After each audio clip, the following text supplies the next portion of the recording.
오늘 스테이블 코인 법안 관련해 가지고 우리 기자님들 모시고 이렇게 설명회를 이제 갖게 됐습니다. 이런 경우도 상당히 이례적일 거예요. 뭐 일반적인 청중을 대상으로 하는데 오늘은 이렇게 이 분야에 대해서 많은 관심을 가지고 계시고 또 여론을 또 주도하시고 또 여론을 만들어 가시는 우리 기자님들을 이제 대상으로 이제 이 자리를 갖게 되는데요. 나름대로 저는 굉장히 의미가 있다고 생각해요. 지금 스테이블 코인이라는 거는 이제 하나의 저 멀리서부터 있잖아요. 우리한테 이제 몰려들고 있는 하나의 이제 파고일 것이고 우리가 여기에서 결코 자유로울 수는 없는 것이고 이러한 우리 흐름을 우리가 어떻게 타느냐에 따라 가지고 우리가 그렇잖아요. 이 새로운 흐름에 새로운 기회를 우리가 획득할 수도 있고 그렇지 않으면 있잖아요. 이 흐름에 우리가 매몰돼 버릴 수도 있는 이러한 큰 변화의 흐름이다. 그렇지만 이 흐름이 구체적으로 어떻게 앞으로 양상이 벌어질지 nobody knows. 아무도 모르거든요. 그래서 중요한 거는 우리가 같이 우리 앞으로 우리가 가야 될 항해의 길이 어떻게 될 것인지 서로 지혜를 좀 모으고 서로 정보를 모으고 하면서 같이 머릿속에 같은 해도 우리의 항해 지도를 같이 그리는 게 굉장히 중요하다. 그런 의미에서 이제 항상 여론을 선도해 가시는 우리 기자님들의 그 생각이 굉장히 중요하고 그렇다라고 해서 오늘 특별하게 우리 언론인들을 이렇게 모시고 저희들이 이렇게 설명을 드리고 토론하는 자리를 갖습니다. 저희가 나름대로 많은 부분 있잖아요. 이런 부분에 대해서도 연구를 하고 준비는 했습니다만은 저희들이 알고 있는 지식 그리고 저희들이 현재 커버하고 있는 그러한 있잖아요. 여러 가지 지식에 있어서는 분명히 한계가 있을 것이고 현장에서 많은 취재를 하고 계시고 현장의 흐름을 알고 계시는 우리 기자님들이 어떻게 보면 더 전문가일 수가 있고 어떻게 보면은 더 우리가 놓쳐서는 안 될 이러한 부분에 대한 이슈에 대한 또 아이디어를 더 많이 가지고 계실 거다. 그렇게 좀 생각을 합니다. 그래서 오늘 이 자리가 이제 저희들이 준비한 내용들을 좀 있는 그대로 소개를 드리고 여러분들께서 같이 그에 대해서 평가도 좀 해주시고 또 우리가 앞으로 지속적으로 이제 보완 이제 발전을 시켜 나가야 될 일 아니겠습니까? 이제 그런 부분에 있어서도 많은 조언을 주시길 바라겠습니다. 저는 스테이블 코인을 이해를 하기를 이거는 이제 디지털 경제 시대로부터 대전환에 있어서 새로운 거래와 있지 않습니까? 가치 저장 수단이다. 그러니까 새로운 어떤 통화라는 그게 아니겠습니까? 그래서 이런 새로운 통화가 이제 등장을 하면서 그 영역을 넓혀갈 것이다라고 생각됩니다.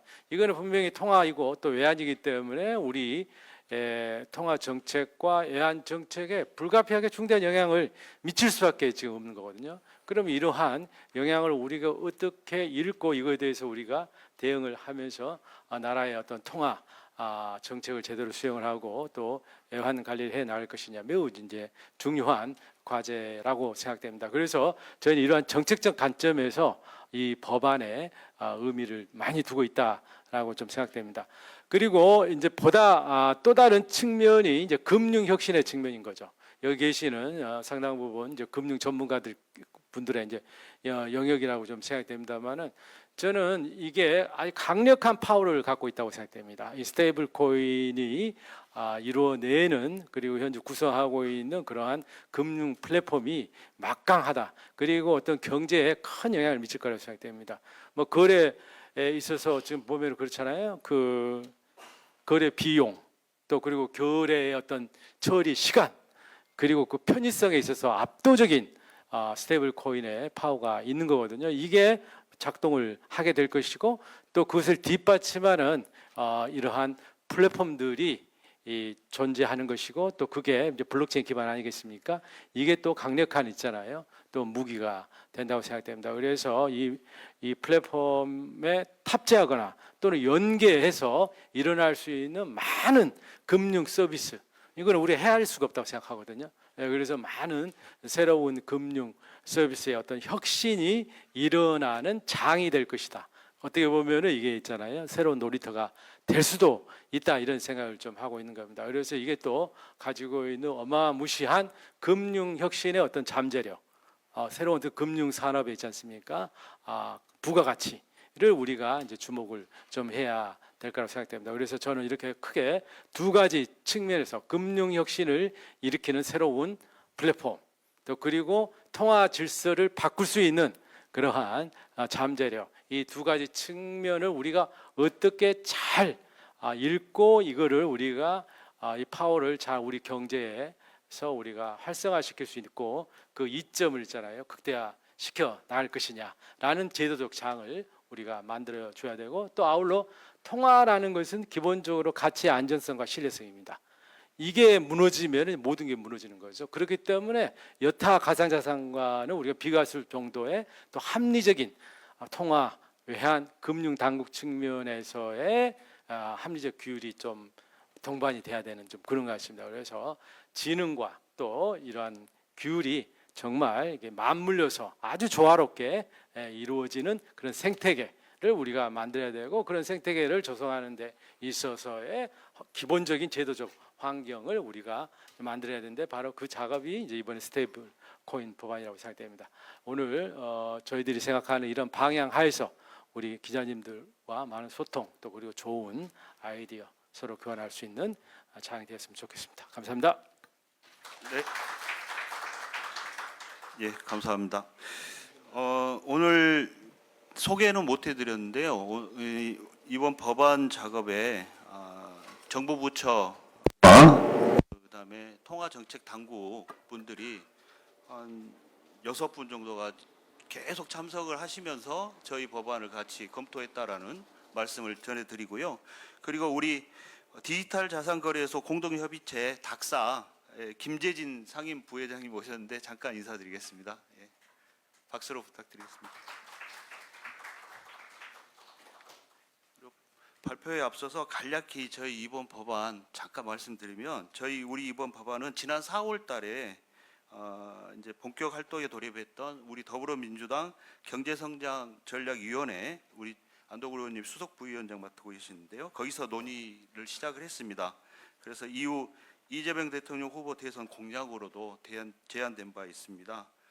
그리고 말씀드린 대로 이 법안 마련까지 정부 부처와 통화정책당국 담당자를 포함해서 총 18분의 위원들이 TF를 꾸려서 열심히 활동을 했습니다.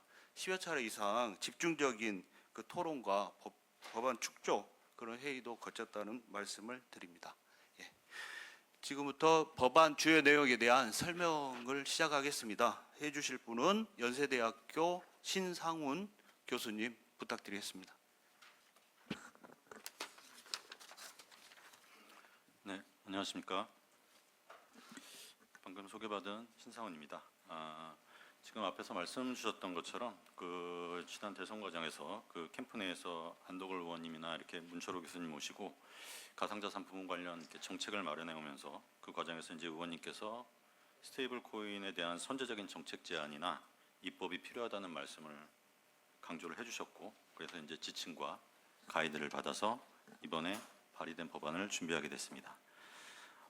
이 법안의 의미는 그 이제 지금 지급 결제 수단이나 송금 수단으로 많이 논의가 되고 있는 스테이블 코인과 관련을 해서 그 아무런 지금 규제 틀이나 법적 제도적인 지원 장치가 없는 상황에서 규제 틀을 만들어서 어떤 시장이 모험 사업에 나서는 데 있어서 법적 기반을 마련을 했다, 준비를 했다, 이제 이런 차원에서 의미가 있는 것이고요.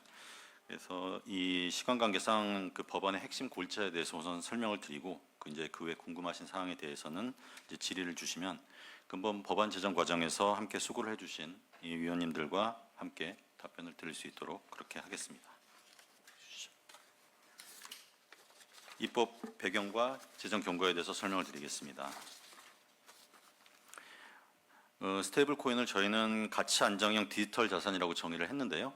그 스테이블 코인이 이제 말 그대로 가치가 특정 화폐나 가치에 고정되어 있는 것이 아니라 그 어쨌든 잘 아시는 것처럼 거래소에서 거래가 되더라도 안정적인 수준에서 가치를 유지하고 있다라는 의미에서 약간의 미세한 변동은 있지만, 그래서 저희는 가치 안정형 디지털 자산이라고 명명을 했고, 이게 이제 곧 그 여러분들께서 이해를 하고 계시는 스테이블 코인이라고 생각을 하시면 될 것 같습니다.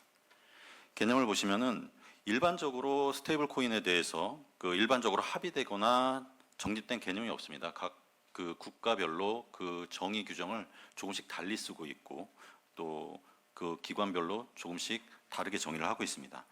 그래서 대략적인 내용을 보면은 어느 정도 합의에 이른 정의를 보면은 법정 화폐 가치를 모방해서 설계된 가치 안정화 메커니즘이 장착된 가상자산, 이렇게 정의를 하게 되면은 그 루나테라와 같은 그 알고리즘형 스테이블 코인을 포섭하는 개념이 됩니다. 그래서 이제 현재는 거의 이게 알고리즘형 스테이블 코인이 거의 발행이 되지 않기 때문에 통상적으로는 담보자산을 통해서 통화 가치와 연동하는 방식으로 가치 안정을 유지하도록 설계된 가상자산의 일유형이다. 이게 최근에 통용되는 스테이블 코인의 실제와 부합하는 정의라고 이해를 하시면 될 것 같습니다. 그래서 이 가치 안정형 디지털 자산은 수수료가 낮고요, 이전 속도가 빠릅니다. 그래서 그 최근 뭐 페이팔이나 그 스트라이프와 같은 이런 글로벌 기업 등은 지급 결제나 역외 송금 등 기존 금융 관행을 대체하려는 시도로 경쟁적으로 이 스테이블 코인 관련 사업을 추진을 하고 있고요. 향후에 이런 추세는 더욱 확대될 것으로 예상이 되고 있습니다. 그래서 주요국의 입법 동향을 보면은 그 일본에서 23년도 6월에 자금결제법 개정을 통해서 스테이블 코인을 기존의 그 일본에서는 암호자산이라고 하는데요, 암호자산과 구별되는 전자결제 수단으로 정의를 했습니다. 그래서 거기는 규제 체계를 전자결제 수단으로서의 규제와 그 스테이블 코인 그리고 암호자산으로서의 규제를 달리 가져가고 있습니다. 물론 자금결제법 안에서 가져가고 있고요. 그래서 어쨌든 스테이블 코인을 전자결제 수단으로 정의를 하면서 기존 금융체계와 조화를 도모하고 있습니다.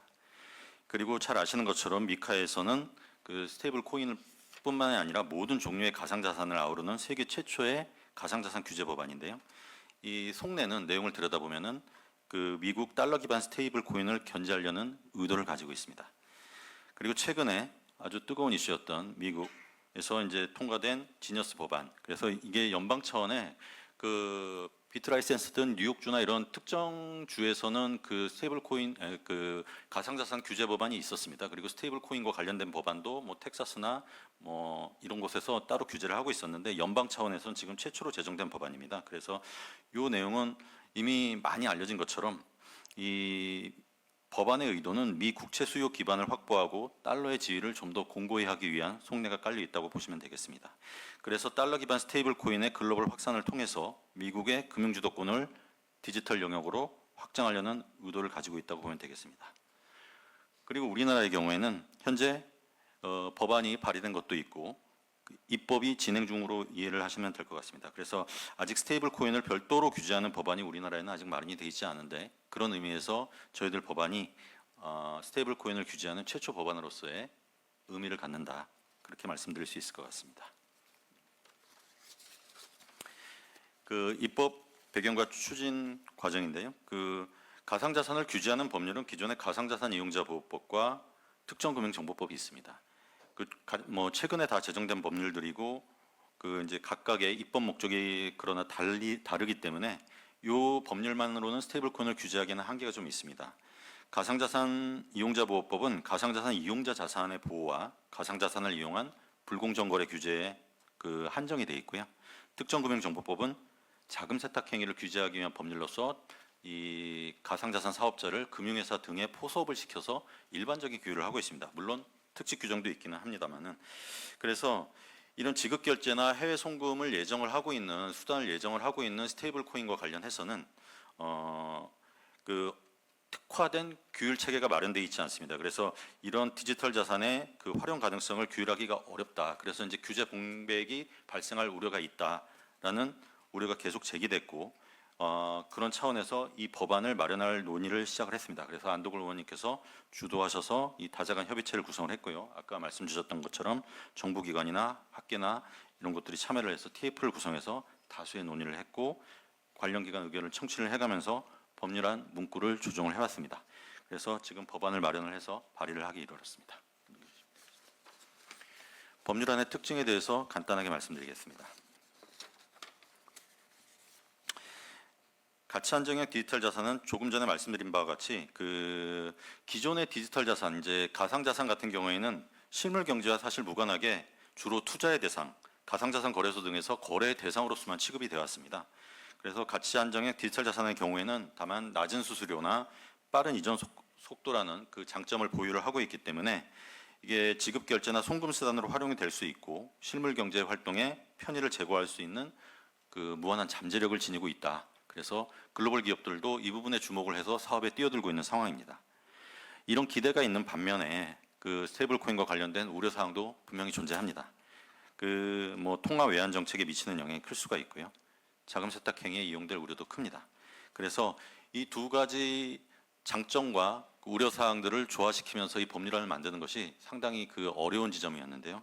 그래서 이 부분에 대해서 아까 의원님께서 말씀 주신 바와 같이 저희들이 고민을 해서 만들었지만 또 시장의 여러 의견을 청취를 하면서 조금 더 고민을 해봐야 될 부분이 아닌가 하는 생각이 듭니다. 본 법률안의 차별적 특성에 대해서 간단하게 정리를 해봤는데요. 이거는 이제 뒤에서 구체적으로 설명을 드리겠지만 그 발행인과 그 발행인 자체에 대한 인가 그리고 발행 과정에서의 규제 그리고 공시 의무 이런 부분에 대해서 이제 규율 체계를 마련을 했고요. 이용자 보호에 만전을 기했다. 발행인의 우선 상환 변제권이라든지 유통업자로서 가상자산 사업자의 의무를 강화를 했습니다. 그리고 자금 세탁 방지 행위를 그 선언을 했고요. 그 협의체를 구성을 해서 그 협의체 구성원인 기재부나 한은에 일정한 권한을 부여하는 방식으로 그 본 법안을 구성을 했습니다. 그래서 조금 차별적 특성을 구체적으로 조금 말씀을 드리면요. 발행인에 대한 규제와 관련을 해서 가치 한정형 디지털 자산 발행업에 대한 사전 인가제를 도입을 했습니다. 그래서 사전에 인가를 받은 자만이 스테이블 코인을 발행을 할 수가 있는데요. 자격으로는 주식회사, 금융기관, 외국 법인이라고 한다면은 국내에 지점이나 영업소를 설치한 자여야 됩니다. 그리고 자본금 규제를 50억 원 이상의 필수 자본금 요건으로 설정을 했습니다. 기존에 발의된 법안 같은 경우에는 민병덕 의원님 안의 경우에는 5억 원 그리고 강준현 의원안 법안이 나오지 않았지만 그 설명을 할 때는 10억 원으로 이렇게 설명을 해주셨는데요. 저희가 이제 50억 원으로 설정한 이유는 그 스테이블 코인의 성격이 전자거래법상의 그 선불 지급 수단이나 전자화폐와 기능적으로 굉장히 유사합니다. 그 선불전자 지급 수단은 전자금융거래법상의 그 자본금 요건을 20억 원으로 가지고 가고 있고요. 전자화폐 같은 경우에는 50억으로 가지고 가고 있습니다. 그런데 이 스테이블 코인 같은 경우에는 그 활용의 측면에서 그 이전이나 이런 거에 한도 규제가 없고 오히려 그 기존에 우리가 나와 있는 금융 상품보다 위험성이 더 크다라는 측면에서 적어도 50억 원 이상은 돼야 되지 않겠느냐. 그렇게 해서 저희가 이제 50억 원으로 설정을 했고요. 참고로 시중에서는 발행업자의 자격을 뭐 은행 등으로 제한을 해야 된다라는 논의도 있는 것으로 알고 있는데요. 일본 자금결제법에서는 그 디지털 화폐형 스테이블 코인에 대해서 환거래 취급이 가능한 은행 등이나 혹은 뭐 자금이동업자, 신탁업자에 한정한 측면이 있는데 저희는 이렇게 특정 금융기관에 한정은 하지 않고요. 그 자본금 규정을 둠으로써 그 이 요건을 갖추면 어떤 사업자든지 이 사업에 뛰어들 수 있도록 해서 어떤 사업에 그 어떤 모험 사업에 뛰어들 수 있는 그 관심이 있는 사업자들이 시장에 진출할 수 있는 길을 조금 폭넓게 열어놨다 이렇게 이해를 하시면 될 것 같습니다. 그리고 이 사업을 이제 발행 규제와 관련해서 이 사업이 사실은 처음에 그 어떤 정립된 어떤 사업 모델이라든지 방식이 조금 확립이 돼 있지 않기 때문에 모험 사업적 특성을 가지고 있습니다. 그래서 처음에 인적 물적 설비를 투자를 해야 되고 그와 관련된 컴플라이언스 체제도 구축을 해야 되고 하다 보면은 규제 비용이 상당히 많이 들어갈 겁니다. 그래서 이거를 근데 준비를 다 해놓고 인가를 받지 못하게 되면은 문제가 있을 수가 있기 때문에 그 사업을 준비하는 자에게 예측 가능성을 부여하기 위해서 예비 인가제를 도입을 해서 그 예비 인가를 받은 자들로 하여금 나는 본인가를 받을 수 있겠구나라는 어느 정도의 예측 가능성을 부여하도록 했고요. 물론 그 처음부터 본인가를 통해서 그 시장에 진출하는 것도 가능합니다. 그래서 이렇게 2단계로 진입 창구를 열어놨다 이렇게 이해를 하시면 될 것 같고 가치 한정형 디지털 자산 발행을 위해서 이제 그 발행을 하는 경우에 사전에 신고제를 통해서 이제 그 총 발행량, 뭐 이때 발행 계획, 유통량 계획 같은 거를 그 백서에 포함해서 신고를 하도록 그래서 감독 당국으로 하여금 어느 정도 이 신고 사항들을 확인을 해서 문제 여부를 좀 참고하고 시장의 공시를 통해서 그 투자 상품은 아니지만 그 이용자들이 이용을 할 때 좀 비교를 할 수 있는 그런 장치를 좀 마련을 해뒀습니다. 그리고 발행인에게 이제 공시 의무를 부여를 했고요. 이제 가상자산 이용자 보호법도 이용자 보호라는 그 개념에 이제 그런 목적에서 출발을 했지만 이 법안도 그 이용자 보호라는 측면에서 좀 고민을 많이 했습니다. 그래서 그 준비 자산을 통해서 이용자에게 우선 상환 변제권을 보유자에게 우선 상환 변제권을 부여를 해서 그것들을 조금 그 준비 자산을 보유하고 있도록 함으로써 그 이용자들을 보호할 수 있도록 만전을 기했고 준비 자산에 대한 상계 압류 양도 담보 제공 불가 규정을 뒀습니다. 이거는 그 가상자산 이용자 보호법의 그 예치금 보호와 관련된 규정과 거의 유사하다고 이해를 하시면 될 것 같습니다. 그리고 가상자산 사업자들로서는 그 스테이블 코인을 그 거래 지원을 하는 경우에 있어서 적격성 평가를 해서 이게 이용자 보호에 문제가 없는지를 점검을 하도록 그렇게 의무 규정을 했습니다. 그리고 그와 관련된 의무를 소홀히 했을 때는 손해배상 규정을 두었습니다. 그다음에 자금 세탁 방지 규제 체계인데요. 자금 세탁 방지나 이것 등을 자금 세탁 방지 등을 위한 법적 근거를 마련을 했는데요. 저희가 이제 다만 논의 과정에서는 이 법 안에 자금 세탁 방지 관련된 규정을 좀 구체적으로 기술할 것이냐에 대한 논의가 좀 있었습니다. 다만 그 발행인 등에 대해서는 이 법은 주로 발행인 등에 대한 의무를 규정을 많이 하고 있는데 이게 발행에 대한 구체적인 의무를 여기서 두는 것이 적절한 것이냐 아니면 특근법 개정을 통해서 이 대응하는 것이 적절할 것이냐의 논의가 있었는데 일단은 그 특근법 개정을 통해서 그 규율을 하는 것이 적정할 것 같다. 왜냐하면은 이 법은 이제 이 법에서는 어떠한 사업자들 물론 이제 발행인을 예정하고 있지만 어떠한 사업자들이 이제 진입할 것인지를 예정을 안 하고 있기 때문에 그 좀 사업 내용이 구체화된 다음에 그 자금 세탁 방지와 관련된 규율을 구체적으로 하는 것이 적정할 것이다라는 그 관점에서 자금 세탁 방지와 관련된 법적 근거는 특근법 쪽으로 밀어들고 그 의무를 이행해야 된다는 선언 규정만 일단 두었습니다. 그리고 협의체를 구성을 해서 기재부, 한국은행, 금융위원회가 협의를 하도록 하고 있습니다. 그리고 그 이자 지급 금지 규정을 뒀는데요. 그 다양한 이해관계자가 있을 수가 있고요. 그래서 이제 그에 대한 이제 충분한 논의가 필요한 부분인데요. 그래서 일단 가치한정액 디지털 자산 보유와 관련된 이자 지급을 금지를 했습니다. 이 법 문안을 잘 보시면은 발행인에 대해서 이제 금지를 하고 있을 뿐이고요. 이자를 지급하게 될 경우 발행인이 이게 증권성 여부가 문제가 될 수 있고 그렇게 되면은 자본시장법 적용 문제가 생길 수가 있습니다. 그래서 그런 논란이 있을 수가 있음을 좀 고려를 했고요. 그리고 애초에 이 법에서는 스테이블 코인을 투자 상품으로 상정을 하고 있지 않았습니다. 그래서 그 일정한 논란을 차단하기 위해서 이자 지급 금지 규정을 일단은 이 법에 규정을 했습니다. 그리고 통화 외환 관리나 이제 그와 관련된 해당 기관에 권한을 부여를 해 두었습니다. 이제 이 법안에 대해서 이제 주요 내용을 이렇게 말씀을 드렸고 이제 이 법안을 만들면서 해외 그 주요 법률안을 다 참고를 해서 그 이제 어떤 온라인을 조금 했다라고 이해를 하시면 될 것 같고요. 주요 내용에 대해서 간단하게 말씀드리겠습니다. 이 법안은 총 7개 장 41개 조항으로 규정이 되어 있습니다. 그리고 2개 부칙 조항으로 규정이 되어 있고 그와 이제 그 스테이블 코인의 발행과 관련된 내용을 비교적 자세하게 규율을 하고 있습니다. 그리고 정의 규정에서 그 이제 가치 한정형 디지털 자산을 정의하고 준비 자산을 정의를 해서 이 발행인이 상환 의무를 이행하기 위해서 해당 디지털 자산 발행 잔액의 가치에 상응하는 그 보유해야 되는 자산을 그 준비 자산으로 규정을 했습니다. 그리고 자금 세탁 행위 방지 관련된 책무를 발행인에게 부여를 해서 그 발행인은 자금 세탁 행위와 공중 협박 자금 조달 행위 및 기타 범죄 행위 등을 예방하기 위해서 노력을 해야 된다. 그래서 이러한 선언을 통해서 발행인에게 통 의무가 있음을 명확히 했고 구체적으로는 2단계 법안에서 특정금융정보법 개정을 통해서 발행인에 대한 구체적인 규율 체계를 마련할 필요가 있다고 하겠습니다. 그리고 외국환 거래 관련 이거는 주체가 누구든지입니다. 그래서 그 스테이블 코인이 전전 유통되는 과정에서 외국환 거래법을 위반할 가능성이 있기 때문에 이 수범의 주체를 누구든지라고 규정을 해서 그 외환 시장의 건전성이나 질서 유지 등을 위해서 외국환 거래법 등 관련 의무를 준수를 해야 된다는 규정을 선언을 했습니다. 인가 요건과 발행 규제는 그 아까 대략적으로 설명드린 내용이어서 일단은 넘어가겠습니다.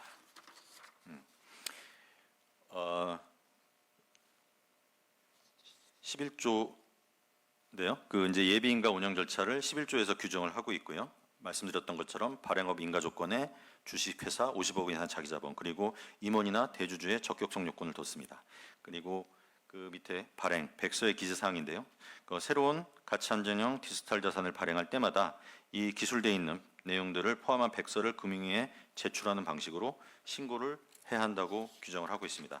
그래서 예측 가능성과 이제 그 이용자 보호에 좀 만전을 기했다고 하겠습니다. 그리고 준비 자산. 이 준비 자산 같은 경우에는 이 준비 자산의 안전한 관리가 이용자 보호의 핵심 사항입니다. 그래서 16조에서 상당히 많은 내용을 할애를 해서 기술을 해왔는데요.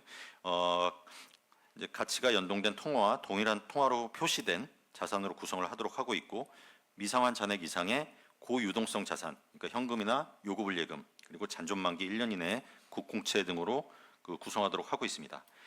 그리고 그 현금이나 요구불 예금을 대통령령으로 정하는 일정 비율 이상으로 구성토록 함으로써 스테이블 코인 보유자의 상환 청구에 즉시 응할 수 있도록 이렇게 구성을 했습니다. 그리고 유동성 리스크 관리를 위해서 매년 1회 이상의 스트레스 테스트를 통해서 어떤 유동성 관리를 리스크를 지속적으로 관리할 수 있도록 구성을 했고 회계법인이 분기별로 이 내용들을 이 발행인과 관련된 준비자산 이런 내용들과 관련된 내용들을 검토해서 공개할 수 있도록 그렇게 공시 규정을 마련을 했습니다. 그리고 이용자의 상환 우선권을 아까 말씀드렸던 것처럼 마련을 했습니다. 그리고 이자 지급 금지는 좀 전에 설명을 드렸고요. 그리고 상환 의무 및 절차에서 그 발행인은 상환 청구를 받은 날로부터 3영업일 내에 상환 의무를 이행을 하도록 했습니다. 그래서 동의무를 이행을 하기 위해서 준비 자산을 고유동성 자산으로 구성을 하게 한 겁니다. 그리고 거래 지원 시 흔히 알고 있는 이 가상자산 거래소 같은 가상자산 사업자의 거래 지원 전 적격성 평가 의무가 있는데요. 국내와 외국 발행을 구분해서 요건을 차등화해서 규정을 하고 있고요. 외국 발행 가상자산, 외국 발행 스테이블 코인 같은 경우에는 일단 현재 거래되고 있는 스테이블 코인 같은 경우에는 적격성 평가가 이루어진 것으로 보고 1년 내에 거래 지원 적격성 평가를 하도록 그 부칙의 규정을 둠으로써 1년 이후의 효과를 기대를 할 수 있도록 했습니다. 역시 그 걱정되는 부분이 이제 블록체인 상에서 온라인 상에서 이제 거래되고 있는 스테이블 코인 같은 경우에는 해킹 사고 등이 이제 해킹 사고 등에 노출될 위험이 있습니다. 그래서 이를 위한 이용자 보호를 위한 장치를 구성을 했고요. 안전성 확보 의무, 정보기술 부분이라든지 어떤 발행 업무와 관련된 기준을 준수할 수 있도록 하고 이런 정보기술 부분에 대한 계획을 매년 수립해서 제출하도록 규정을 하고 있습니다. 그리고 해킹이나 전산장애 발생 등 그 사고 발생 시에는 그 책임을 이행할 수 있도록 보험 또는 공제에 가입하도록 하고 있습니다. 그 가상자산 이용법에도 이용자 보호법에도 가상자산 사업자에 대해서 유사한 내용의 규제를 가지고 있습니다. 그리고 손해배상 책임, 발행인은 어떤 상품 설명서 중요사항 미기재, 안전 확보 의무 위반 이런 걸로 이용자에게 손해가 발생할 경우에 배상 책임을 지도록 하고 있습니다. 감독 및 검사합니다. 금융위원회에게 긴급 조치 명령권을 두고 있고요. 그래서 금융위원회가 일정한 경우에 발행량, 유통량, 발행 및 상환, 대한민국과 외국 간의 거래 지급, 수령 등에 관해서 필요한 조치를 명할 수 있도록 권한을 부여했습니다. 그리고 일정한 사유를 운영 실패로 규정을 해서 발행인에게 그 금융위원회가 필요한 조치를 명할 수 있도록 근거를 마련해 뒀습니다. 그리고 가치 안정형 디지털 자산 위원회를 구성을 할 수 있도록 근거를 뒀고 여기에는 기재부, 그 한국은행 이렇게 참여가 등이 참여를 하고 있습니다. 그 한국은행이나 기획재정부 장관 같은 경우에는 발행인에 대해서 직접 자료 제출을 요구를 할 수 있도록 했고요. 한국은행 같은 경우에는 금융감독원장에 대해서 발행인에 대한 검사를 요구를 하거나 공동검사에 스스로 참여할 수 있도록 요구를 할 수 있는 규정을 뒀습니다. 그리고 한국은행이나 기획재정부 장관 같은 경우에는 긴급조치 명령을 요청할 수 있도록 이렇게 규정을 해뒀습니다. 향후 과제입니다. 아까 말씀드렸던 것처럼 그 우려사항 등 이제 스테이블 코인의 유통과 관련된 우려사항에 대해서 저희들도 충분히 고민을 하고 인지를 하고 있습니다. 그래서 어떤 자금 세탁 방지 체계와 관련된 것은 반드시 필요하다 이렇게 이해를 하고 있고요. 현행법상 이제 그 상충 이슈들이 있기 때문에 향후에 특정금융정보법 개정을 통해서 이해관계자로 하여금 자금 세탁 방지 관점에 의무 체계를 준수할 수 있도록 정립을 할 예정입니다. 그리고 그 외국환 거래법, 그 외환 당국이나 이런 부분들이 이제 현재의 그 가상자산 거래와 관련돼서도 상당히 우려를 하고 있는 부분이기는 한데, 스테이블 코인 같은 경우에는 가치 안정형 디지털 자산이 이제 빠른 이전 속도와 낮은 수수료라는 장점을 가지고 널리 이용될 가능성이 있습니다. 그래서 해외 송금에 이용하게 되면은 그 외국환 거래법을 우회해서 이것이 활용될 수 있지 않을까라는 우려를 가지고 있습니다. 그래서 그 부분에 대해서 모니터링을 할 수 있는 그 방안을 마련을 해서 탈법 가능성을 최소화할 수 있는 방안으로 관계 당국에서 좀 고민을 하고 있고, 그런 것들을 준비를 할 것이라고 이제 기대를 하고 있습니다. 그래서 그 과정에서도 저희들도 함께 고민을 할 수 있도록 하겠습니다. 그래서 짧게 이렇게 말씀을 드렸고요. 그 실제 그 저희들이 고민을 했지만 그 법률안에 담지 못한 내용들도 있고요. 그 또 나중에 그 별도의 기회가 되면은 이런 부분에 대해서 함께 논의할 수 있는 자리를 또 마련을 할 수 있도록 그렇게 하겠습니다. 이상으로 마치겠습니다. 감사합니다.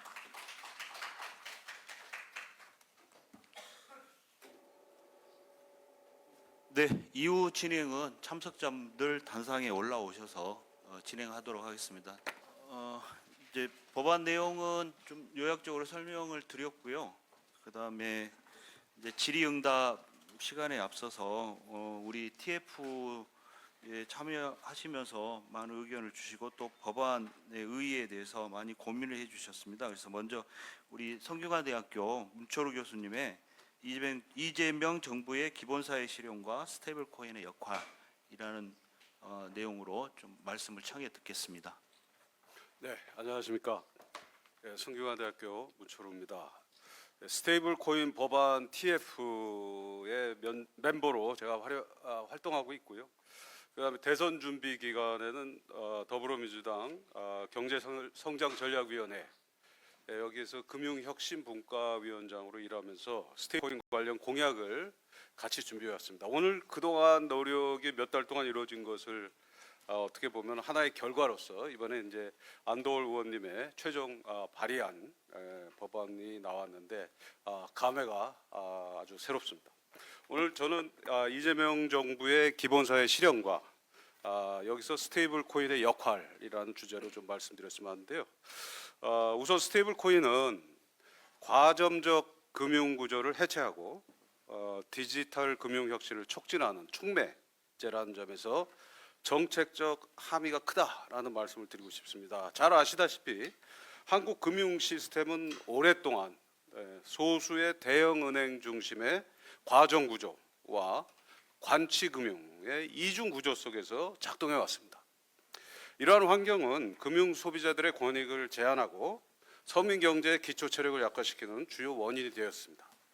25년 2분기, 올해 2분기에 국내 4대 금융지주의 합산 순이익이 5조 4천억이 된다는 거죠. 전년 동기 대비 또 5.3% 증가했고 지금까지 역사상 최고 기준입니다. 최고 실적을 기록했습니다. 국내 은행의 평균 순이자 마진 NIM이라고 그러죠. 2.13%인데 OECD 평균의 1.6배에 달합니다. 결국 한간에서 나온 얘기는 국민과 기업이 이렇게 어려운데 은행만 돈을 버는 사회가 되고 있는 거 아니냐, 이런 얘기가 지속되고 있습니다. 이러한 수익의 대부분은 문제점은 정부 정책에 편승해서 주택담보대출과 같은 사실상 무위험 자산에 안주함으로써 얻는 기계적이고 안정적인 그런 이자 수익에서 비롯되고 있는 것은 저희가 모두 다 알고 있습니다. 그래서 자체적인 경쟁력이나 혁신 없이도 고수익을 보장받는 구조입니다. 그래서 금융권의 이런 안일한 수익 추구 형태로 지금 돈을 너무 많이 벌고 있다라고 볼 수 있습니다. 그런 반면 이자율은 좀처럼 낮아지지 않고 있고 청년 자영업자 저신용계층, 이른바 금융 취약계층이죠. 이분들은 대출 거부, 그다음에 고금리 이 문제로 시달리고 있습니다. 카드 업계도 마찬가지입니다. 기득권의 중심에 있습니다. 과도한 결제 수수료 때문에 영세 자영업자들은 사실상 세금처럼 이걸 부과당하고 카드 업계에서는 오랜 기간 외부 경쟁 없이 높은 수익률을 구가해 왔습니다.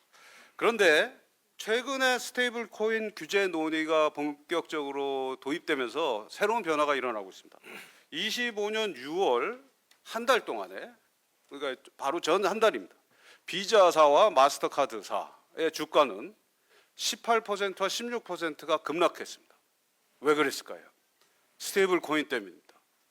카드 업계의 수익 독점 구조가, 결제 도구로서 독점 구조가 이제는 스테이블 코인 때문에 깨질 수 있다는 시장의 반응을 반영하고 있다, 이렇게 보고 있습니다.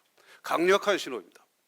이러한 현실 속에서 스테이블 코인은 기존 은행과 카드사의 과점적 지배, 기득권 수익 구조, 여기에 정면으로 도전하는 대체제가 될 수 있다라고 보이고요.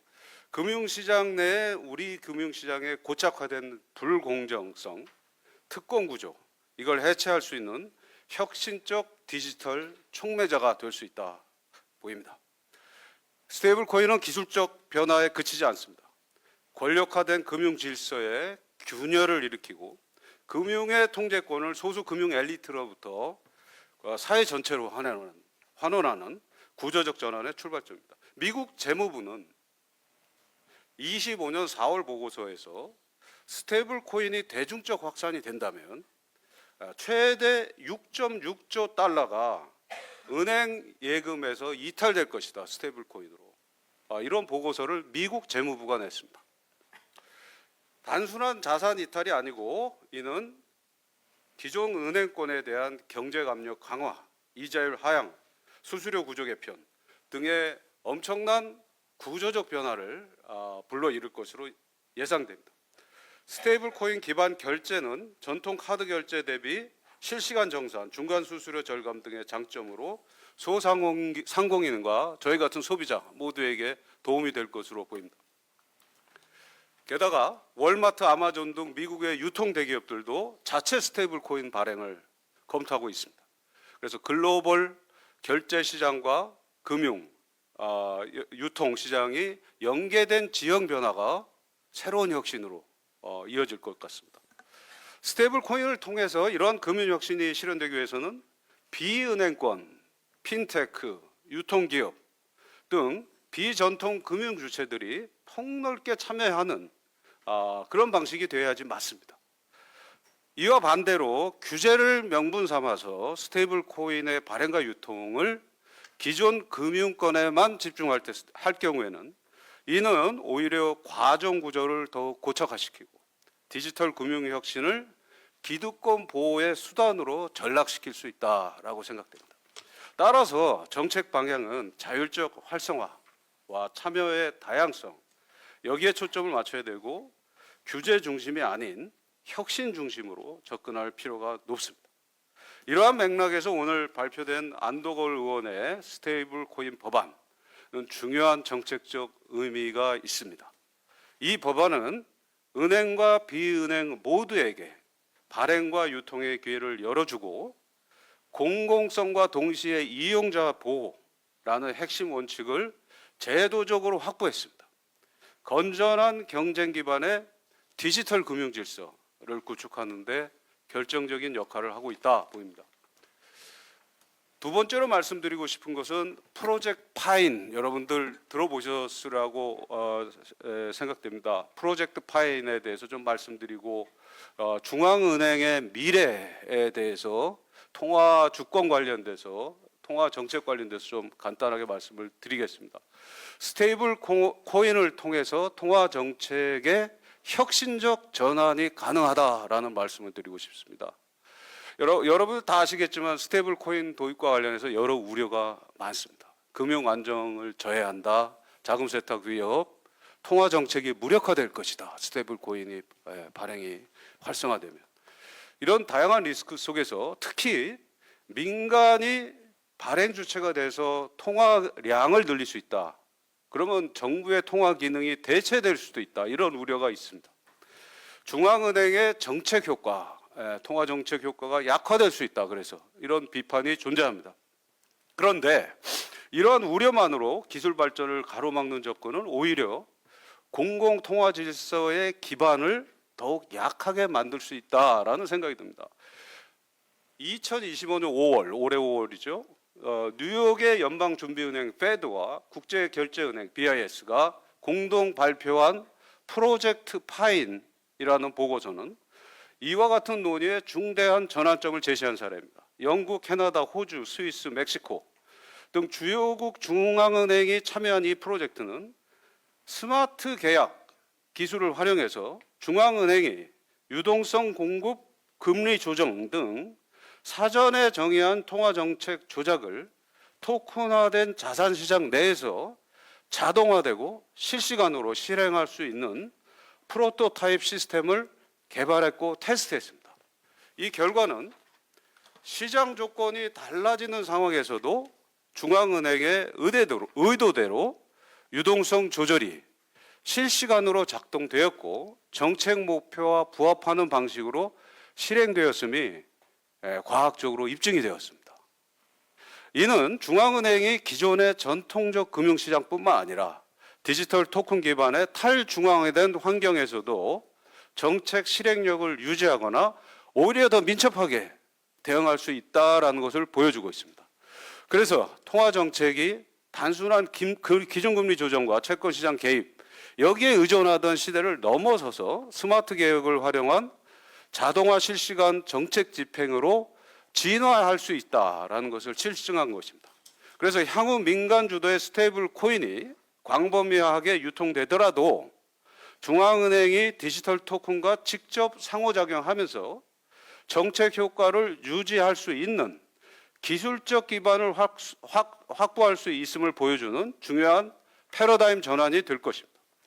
따라서 안도걸 의원의 스테이블 코인 입법안은 단지 위험을 통제하기 위한 법적 장치에 그치지 않고 중앙은행이 미래형 통화관리 시스템으로 전환할 수 있게끔 하는 제도적 기술적 기반을 마련하는 그런 전략적 계기가 되는 그런 시발점이다라고 보입니다.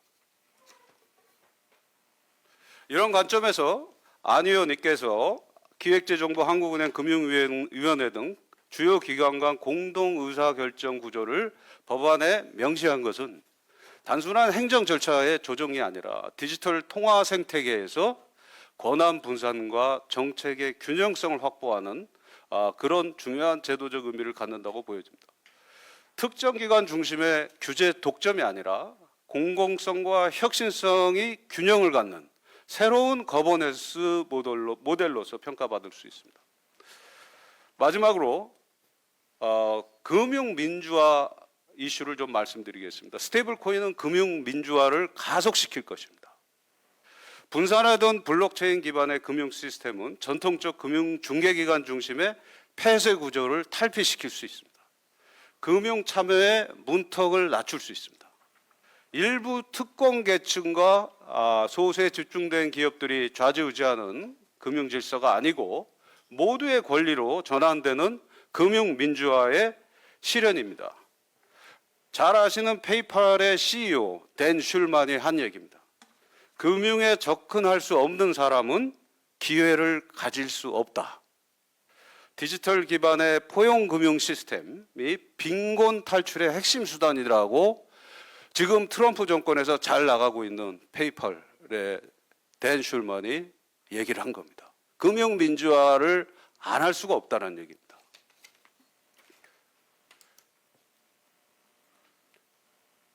스테이블 코인은 단순한 기술적 수단이 아니라 디지털 경제 시대의 공공 인프라이자 금융 기본 사회의 실현하는 핵심 자산으로 볼 수 있습니다. 이재명 정부가 지향하는 기본사회 구현은 이런 거시적 비전 아래서 규제 중심의 접근을 넘어서서 포용성과 민주성을 강화하는 디지털 통화 인프라로서 스테이블 코인을 적극 도입하고 활용하기 위한 사회적 지혜와 정책적 결단이 요구된다고 보입니다. 이상입니다. 감사합니다. 예, 감사합니다. 다음은 한국외국어대학교 최승필 교수님 스테이블 코인의 활용 방안과 기대에 대해서 간략히 말씀드리겠습니다. 네. 네, 안녕하세요. 외대 로스쿨의 최승필 교수입니다.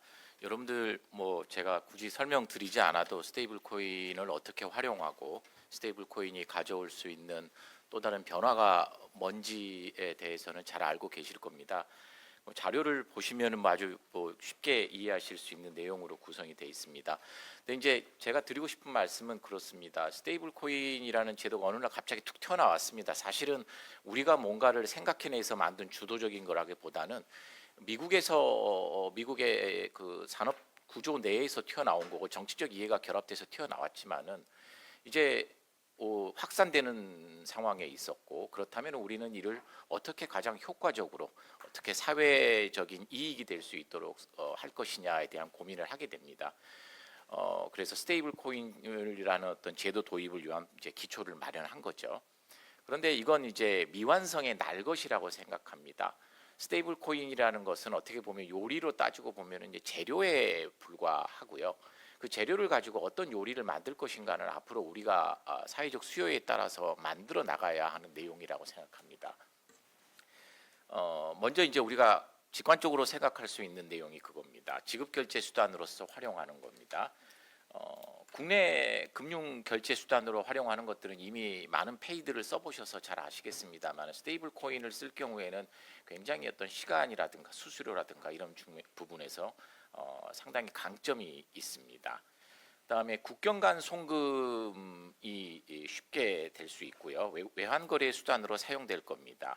기존 송금망인 스위프트에 비해서 빠르고 수수료가 저렴하며 그 활용성이 큽니다. 물론 관련 법령과의 조화가 필요합니다. 외국환 거래법에 제한 사항들이 존재하기 때문에 외국환 거래법과 어떻게 조화를 이룰 것인가, 특근법과 어떻게 조화를 이룰 것인가에 대한 사항들은 앞으로 우리가 논의를 해나가야 됩니다. 현재 이 법안 안에도 외국환 거래 법령과 관련된 연결점들을 마련해 두고 있습니다만은 구체적인 안들은 각 개별 법령에서 이제 함께 논의하게 되겠고, 그 법령을 따를 것인가 또는 그 법령을 발전적으로 개정해 나갈 것인가의 문제도 역시 또 우리에게 맡겨진 과제라고 생각합니다. 달러 기반 스테이블 코인 및 유로 기반 스테이블 코인, N 기반 스테이블 코인이 나오겠죠. 외국 통화 기반 스테이블 코인과의 호환 거래도 쉽게 이루어질 수 있습니다. 결론적으로 이제 거래 비용 및 시간의 절감에 기여하고 청산 및 결제 지연의 가능성도 낮아진다는 장점이 있습니다. 좀 더 나가서 보겠습니다. 새로운 산업 형성의 인프라로 기능하는 것들인데요.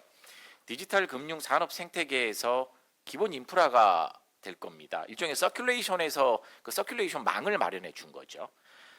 블록체인 기반 신산업을 지원할 수도 있고요. 기존 금융거래에서 담보 및 대출 자산으로도 기능할 수 있습니다. 그다음번에 디지털 경제 순환 구조에서 자금 순환이 촉진할 수 있습니다. 굉장히 빠른 속도로 돌겠죠. 그다음에 증권형 토큰이라고 잘 알고 계실 겁니다. STO에 있어서 이제 STO도 사실 도입이 크게 어려움 없이 도입될 것이라고 생각합니다만은 결제 및 배당 수단으로서도 활용이 가능합니다. 그다음에 이 스마트 계약이라고 많이 들어보셨을 겁니다. 일종의 이제 자동 실용되는 계약 구조인데 프로그래머된 것으로서 일정 조건을 충족하게 되면은 프로그램이 실행되는 구조를 갖고 있는 내용들입니다. 그래서 조건부 금융거래의 자동적 실현으로서 예치와 배당, 납입 이런 것들이 이루어질 수 있고요. 그리고 이제 조금 더 조금 더 우리 일상생활에 적용을 해보면은 요즘에 물건을 사서 쓰는 것보다는 구독경제 같은 것들이 많이 이루어지는데 이 구독경제 플랫폼과 연결을 시켰을 때도 스마트 계약을 활용한 스테이블 코인은 굉장히 유용하게 활용될 수 있을 것이라고 생각합니다. 공공 부분에서의 활용도 가능합니다. 보조금, 지원금 및 정책 자금을 지급 시 스마트 계약을 기반으로 신속 정확하게 지급이 가능합니다. 누가 보조금 대상자인지, 누가 이번에 지원금을 받을 것인지에 대한 조건만 설정해 놓으면 그 조건이 충족되는 순간 스마트 계약이 실행돼서 스테이블 코인으로 곧바로 집행이 가능한 구조가 됩니다. 물론 그 이제 디파이 된 상태에서 그 자금을 중앙 집권 쪽으로 들여다보는 것이 이제 철학에 맞지 않느냐, 철학에 맞지 않다라는 논란도 있겠습니다만 저는 적어도 공공자금에 있어서는 꼬리표를 달아도 된다고 생각하는 입장이거든요. 저희 이제 이 태스크포스의 장점이 뭐냐면요, 문 교수님처럼 혁신적이고 굉장히 이렇게 발전적이고 이렇게 또 나가시는 분이 계시고 저처럼 약간 보수적인 입장에서 취하는 경우도 있습니다. 그래서 저희 스테이블 TF가 매우 잘 이루어졌다는 게 서로가 잘 조화를 이루는 방향으로 가고 있습니다. 그래서 이 공공부문서의 활용의 경우에는 우리가 자금의 투명성 확보까지도 어떻게 조건을 설정하느냐에 따라서 충분히 확보도 가능합니다. 그리고 공공부문 자금의 집행의 효율성과 적시성도 확보할 수 있습니다. 정책적 의미를 한번 보겠습니다. 원화 스테이블 코인의 발행은 달러 스테이블 코인의 국내 유입에 대한 통화 주권의 방어막 기능을 수행한다고 볼 수 있습니다.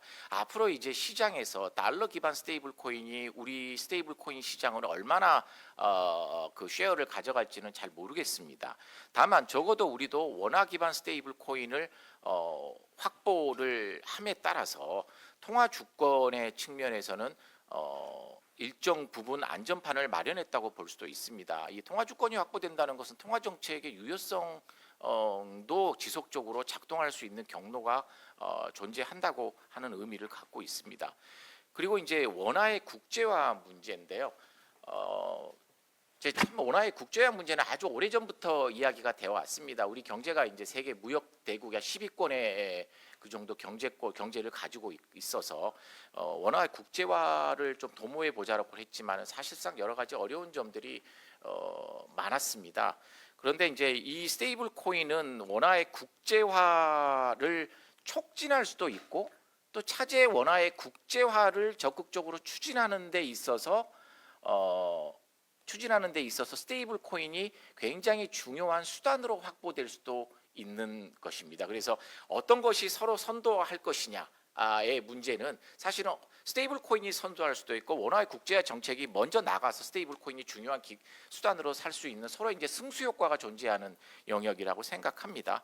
그래서 이 스테이블 코인을 원화 국제화를 쓸 때 우리가 어떻게 써볼까라고 했을 때 K컬처에 우리가 결합을 시키면 어떨까? K푸드에 결합을 시키면 어떨까라는 것들도 생각해 볼 수 있습니다. 그래서 스테이블 코인을 이제 우리가 IO 효과라고 하죠. 인풋 아웃풋 효과라고 우리 전후방 연쇄 효과라고 부르는 내용들인데 스테이블 코인은 전후방 연쇄 효과가 상당히 큰 것이 아닌가라는 생각을 합니다. 물론 이 모든 이제 앞으로의 그림이 그려지는 미래에 관련된 부분들은 모두 관련 법령들이 있기 때문에 차후에 스테이블 코인 이 법안이 기반을 깔아줬지만은 이후에 플러스해서 관련 법령이 서로 같이 연동되면서 또 그런 논의들이 함께 이루어져 나가면은 아마 상당한 효과와 우리가 기대하지 않았던 새로운 모습들을 볼 수 있지 않을까라는 생각을 합니다. 이상 말씀 마치겠습니다.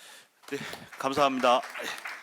그럼 이것으로 발표를 마치고 바로 참석자 여러분들 질문 받겠습니다. 혹시 질문 있으신 분은 손 들어 주시고요. 질문하실 때는 소속 성명 간략히 좀 밝혀주시면 고맙겠습니다. 예.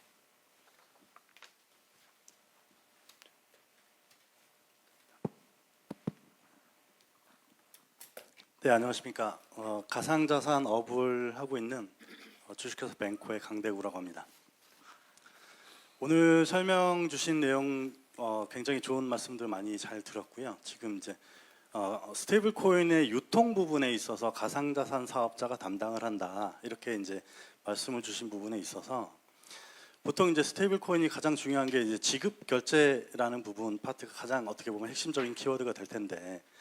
이게 이제 지급 결제로서의 뭐랄까 활용성과 접근성을 높이려면 기존에 있는 어떤 카드 결제와 비슷하게 뭐 벤사나 피지사 이런 쪽과 함께 연동이 되어야만 할 텐데 그럼 이제 벤사와 피지사도 가상자산 사업자에 대한 어떤 그런 이제 규율이나 규제가 같이 적용이 될 건지 아니면 이제 그런 부분에 대해서는 어떤 생각을 가지고 있는지 알고 싶습니다. 황 박사님 좀 누구 하시면 좋을까요? 네, 일단 전자지급법과 관련된 내용들의 개정이 필요하다고 봐야 될 것 같고요. 스테이블 코인 법안에서는 그 벤사라든지 기존의 금융 회사들이 다 제공하고 있는 다양한 서비스에 대해서 어떤 식으로 접근할 건지에 대해서는 그러니까 규제에 대해서 구체적인 규제 내용을 밝히고 있지는 않습니다. 스테이블 코인 법안들은 기본적으로 그 발행과 유통에 관련된 부분, 뭐 이런 부분들에 집중을 하고 있는 것이고요. 향후 이런 스테이블 코인들이 시장에서 조금 더 제대로 활용되기 위해서는 당연히 관련 법령들의 개정은 필요하다고 봐야 됩니다. 가장 대표적으로 저희가 지금 추후 이제 후속 조치로서 개정이 필요한 부분이라고 보는 것이 특근법과 관련된 부분, 그다음에 외국환 거래법과 관련된 부분, 그다음에 전자금융거래법과 관련된 부분들은 추후로 스테이블 코인이 가지고 있는 특성을 이러한 법안들에 녹여내기 위한 수정 작업은 필요할 거라고 보고 있고요. 그런 차원으로 접근을 하고 있다고 이해를 해주시면 좋을 것 같습니다. 네, 저 다음 질문은 우리 기자님들 먼저 하시고 그다음에 일반 참석자는 그 뒤로 하시면 좋을 것 같습니다. 저 중간에 먼저 하셨거든요. 먼저 하시고 그다음 이렇게 하시겠습니다.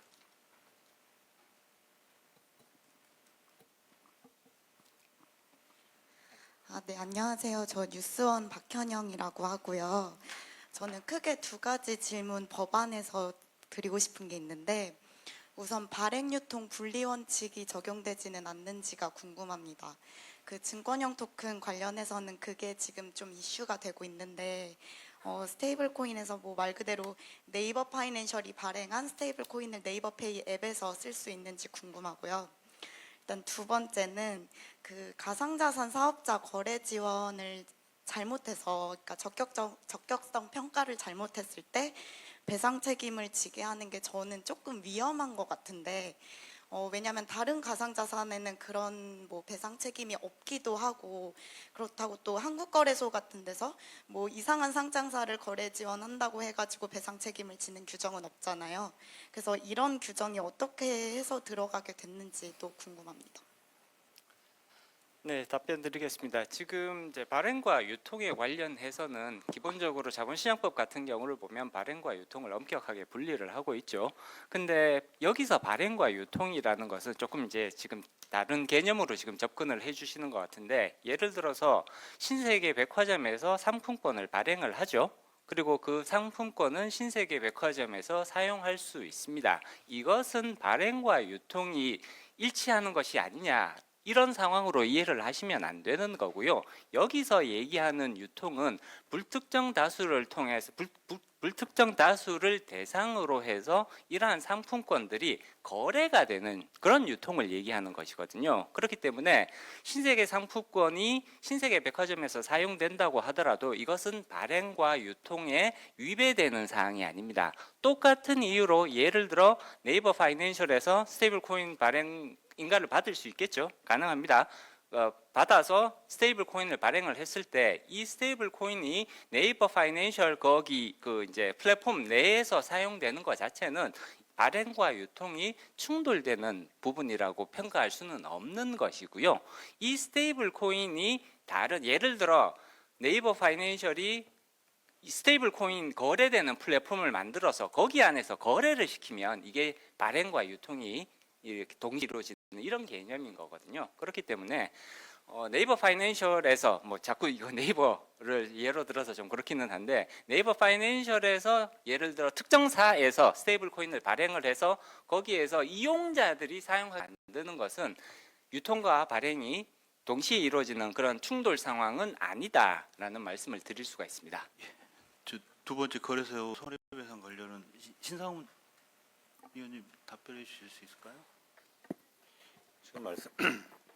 지금 말씀하신 부분이 이제 스테이블 코인의 거래 지원과 관련해서 그 이제 거래 지원의 어떤 그 적격성 심사를 소홀히 했을 때 그거를 그 이제 소홀히 했다면은 손해배상 책임 의무를 지우는 게 적절한 것이냐라는 측면의 이제 질문이셨는데요. 그게 타당하신 질문인 것 같고요. 나올 수 있는 의문이라고 생각을 했습니다. 그리고 저희들도 내부적으로는 이제 그런 부분에 대해서 논의가 상당히 있었는데, 일단은 그 이용자 보호와 관련된 부분에 대해서 좀 더 포커싱을 하자. 이게 지금 가장 중심이 이제 무분별하게 남발되는 그 스테이블 코인에 대해서 그 거래소로 하여금 어떻게 유통시키는 유통업자로 하여금 어느 정도의 책임을 지어야 되지 않느냐, 그 이용자 보호 측면에 좀 방점을 찍은 거라고 이해를 하시면 될 것 같고요.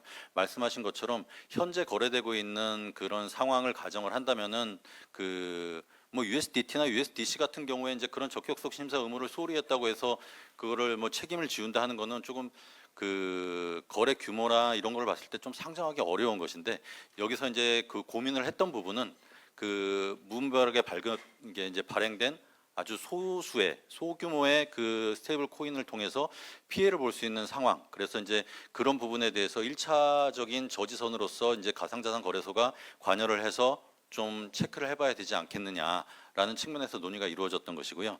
저는 지금 말씀하신 부분이 그 충분히 지금 이제 법안이 이제 나중에 이 법안이 이제 단일 법령이 되든 다른 법률과 이제 합해져서 대안 법률이 되든 그 논의를 해봐야 될 좋은 주제라고 생각을 하고 있습니다. 일단은 저희들이 생각한 관점은 처음에 아주 위험스러운 그 무분별하게 남발되는 스테이블 코인을 좀 머리에 염두에 두고 이런 것들에 대해서는 이용자 보호 관점에서 조금 고민을 해보자라는 측면에서 저희가 규제를 한 것이다라고 이해를 해주시면 될 것 같습니다. 네, 의원에서 설명을 좀 더 드리면 그 두 번째 질문에 대해서 그 바스프에 대한 이제 책임을 이제 계속 왜 이렇게 강제를 했냐는지 이런 부분을 말씀할 수 있는데, 1차적으로 스테이블 코인 발행인은 그 디파짓하는 금액이 있어야 되잖아요. 준비 자산이 있어야 되는데 그 모든 스테이블 코인을 다 유통을 시켜서 상장을 다 하고 싶어 하겠죠. 근데 다만 상장에 대한 부분이 명확한 부분을 가져가야 되는데 어떤 법에도 그 상장에 대한 부분이 명확성이 지금 상당히 없습니다. 그러다 보니까 이 스테이블 코인 이 관련 법안에서 이런 그 무분별한, 아까 우리 신상원 교수께서도 말씀하셨지만 무분별한 난입이라든가 이런 부분을 1차적으로 좀 걸을 수 있게끔, 뒷받침만 한다고 해서 무조건 발행하는 것이 아니라 실질적으로 적격성 여부를 정상적으로 따지고, 그리고 보시다시피 1년마다 한 번씩 다시 한번 또다시 적격성 여부를 판단하게끔 돼 있잖아요. 여러분들 그 아시다시피 우리나라에 그 유통되는 코인은 한 600여 종 정도가 됩니다. 근데 그 600여 종 그 되는 그 코인의 어떤 수명이 한 2년 반 정도뿐이 되지 않거든요. 그러니까 다 뭐 해킹이라든가 아니면 유동성 위기라든가 어떤 그 코인 생태계에 부합하지 못해가지고 퇴출되는 경우가 상당히 많기 때문에 이런 부분을 사전에 좀 더 이용자 보호 측면에서 그 막을 수 있는 부분이 무엇인가, 이런 부분을 고민하다가 이런 문구를 성문화시키게 되었다고 보실 수 있습니다. 네, 감사합니다. 보충 설명 예, 보충 설명 잠깐만 조금만 더 드리면, 간단히. 예. 네네. 그 스테이블 코인, 특히 이제 해외에서 발행되는 스테이블 코인이 이제 국내로 유입되는 경우들이 많이 있잖아요. 근데 이런 경우에는 적격성 심사를 당연히 하도록 되어 있습니다. 근데 이제 국내 같은 경우에는 인가 과정에서 쉽게 말하면 한번 검증이 이루어지고 그 이후에 적성성 평가를 또 하는 방식이거든요. 근데 해외 같은 경우에는 인가는 사실 해외 인가로 대체가 되는 거고, 국내에서는 이제 적격성 테스트만 이루어지는 것이기 때문에 이러한 적격성 테스트를 엄밀히 해라, 그렇지 않을 경우에는 추가적인 의무를 부과하겠다라는 이런 관점으로 접근해 주시면 좋을 것 같습니다. 그리고 아까 질문.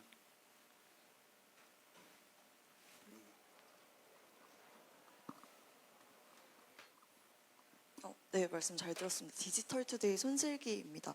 그 안도걸 의원께 두 가지 질문 드리고 문철우 교수께 한 가지 질문을 드리고 싶은데요. 첫 번째로 아까 산업진흥이랑 안전성을 동시에 이게 양립할 수 있게끔 입법 방향을 설정하셨다는 것이 인상 깊게 들었는데, 인가 요건이 다른 뭐 기본법이나 다른 의원들이 내신 법에 비해서 가장 높은 수준이지 않습니까? 근데 반면 양벌 기준이 너무 약한 것은 아닌가. 그거는 지금 산업진흥이랑 안정성을 동시에 가져가는 것에 정확히 반대되는 방향은 아닌가, 이런 의문이 개인적으로 좀 들었고요. 그리고 입법하신 거랑 별개로 원화 스테이블코인 용처 확보에 대한 뭐 여당이나 뭐 정부 측 차원에서 논의 같은 게 있으신지, 그러니까 사용처가 있어야 스테이블코인은 수요가 있어야 공급이 되는 시스템이지 않습니까? 그래서 그런 용처 확보에 대한 노력이 조금 더 있어야 이게 진짜 이 시장이 제대로 운영될 수 있지 않을까, 그런 생각이 들어서 질문을 드리고 싶고요. 그리고 문철우 교수님이 아까 그 이재명 정부의 기본소득 제공을 위한 새로운 화폐다 스테이블 코인이, 이런 식으로 말씀을 하신 것 같은데, 그러니까 뭐 기본소득 같은 걸 지급하는 수단으로서 스테이블 코인을 활용하시겠다는 말씀이신 건지, 그러면 지역 화폐는 사실상 수수료가 0%까지 가능하지 않습니까? 근데 그거랑 무슨 차이가 있는 건지, 뭐 스트라이프 같은 것도 1.5% 정도 수수료가 붙는 상황인데 뭐 특별한 차별성이 없을 것 같다는 생각은 또 조금 들거든요. 그 부분도 답변 부탁드리겠습니다. 네, 문철우 교수님 먼저 답변해 주시고. 예. 예. 제가 그 발음을 정확하게 못한 것 같아요. 기본 소득이 아니라 기본 사회라고 말씀을 드렸습니다. 예, 예. 그래 이제 중요한 질문이고요. 예. 기본 사회라는 것은 모든 사람들이 최소한의 존엄성을 가질 수 있는 그런 삶을 살 수 있는 그런 사회고, 그 중에 중요한 축이 금융에 대한 접근권이죠. 금융의 접근권이 여러 가지 이제 왜곡된 이유가 금융 구조가 과도하게 이제 소수에 집중돼 있는, 그리고 관치 금융에 이루어지고 있는 이런 이유 때문이고, 이것을 스테이블 코인이 이 구조 개혁을 할 수 있는 중요한 수단이 될 것이라고 저는 보고요. 그래서 기본소득의 금융 측면에서 접근할 수 있는 중요한 정책 수단이다, 이렇게 보고 있습니다. 그리고 스테이블 코인은 프로그래머블 머니입니다. 돈인데 화폐인데 프로그램이 가능해진다는 거죠. 그래서 프로그래머블 머니, 발음하기가 좀 복잡한데 그렇게 되기 때문에 지금 우리 기자님께서 말씀하신 대로 이것을 지역의 특정에서 쓸 수 있는 화폐 구조로 프로그램을 할 수도 있고, 또 어떤 아까 보조금 얘기도 나왔는데 그런 구조로 할 수도 있고, 그런 데 있어서 지금 지역 화폐 발행에 들어가는 그런 비용, 그 다음에 어떻게 보면은 그 효과성을 저해시키는 여러 가지 요인들을 현재 지역 화폐 제도를 개선할 수 있는 수단으로도 충분히 활용될 수 있다, 이렇게 보여집니다. 네, 의원님. 예. 예, 아까 두 가지 질문 주셨는데, 예, 이 법안이 결국에는 이제 우리 금융의 어떤 새로운 혁신을 있잖아요. 혁신의 장을 열어주는 측면들, 그리고 이제 금융 서비스에서 굉장히 융합적인 어떤 서비스가 나올 수 있는 여지를 좀 열어줘야 되는 부분이 좀 크다고 저는 봅니다.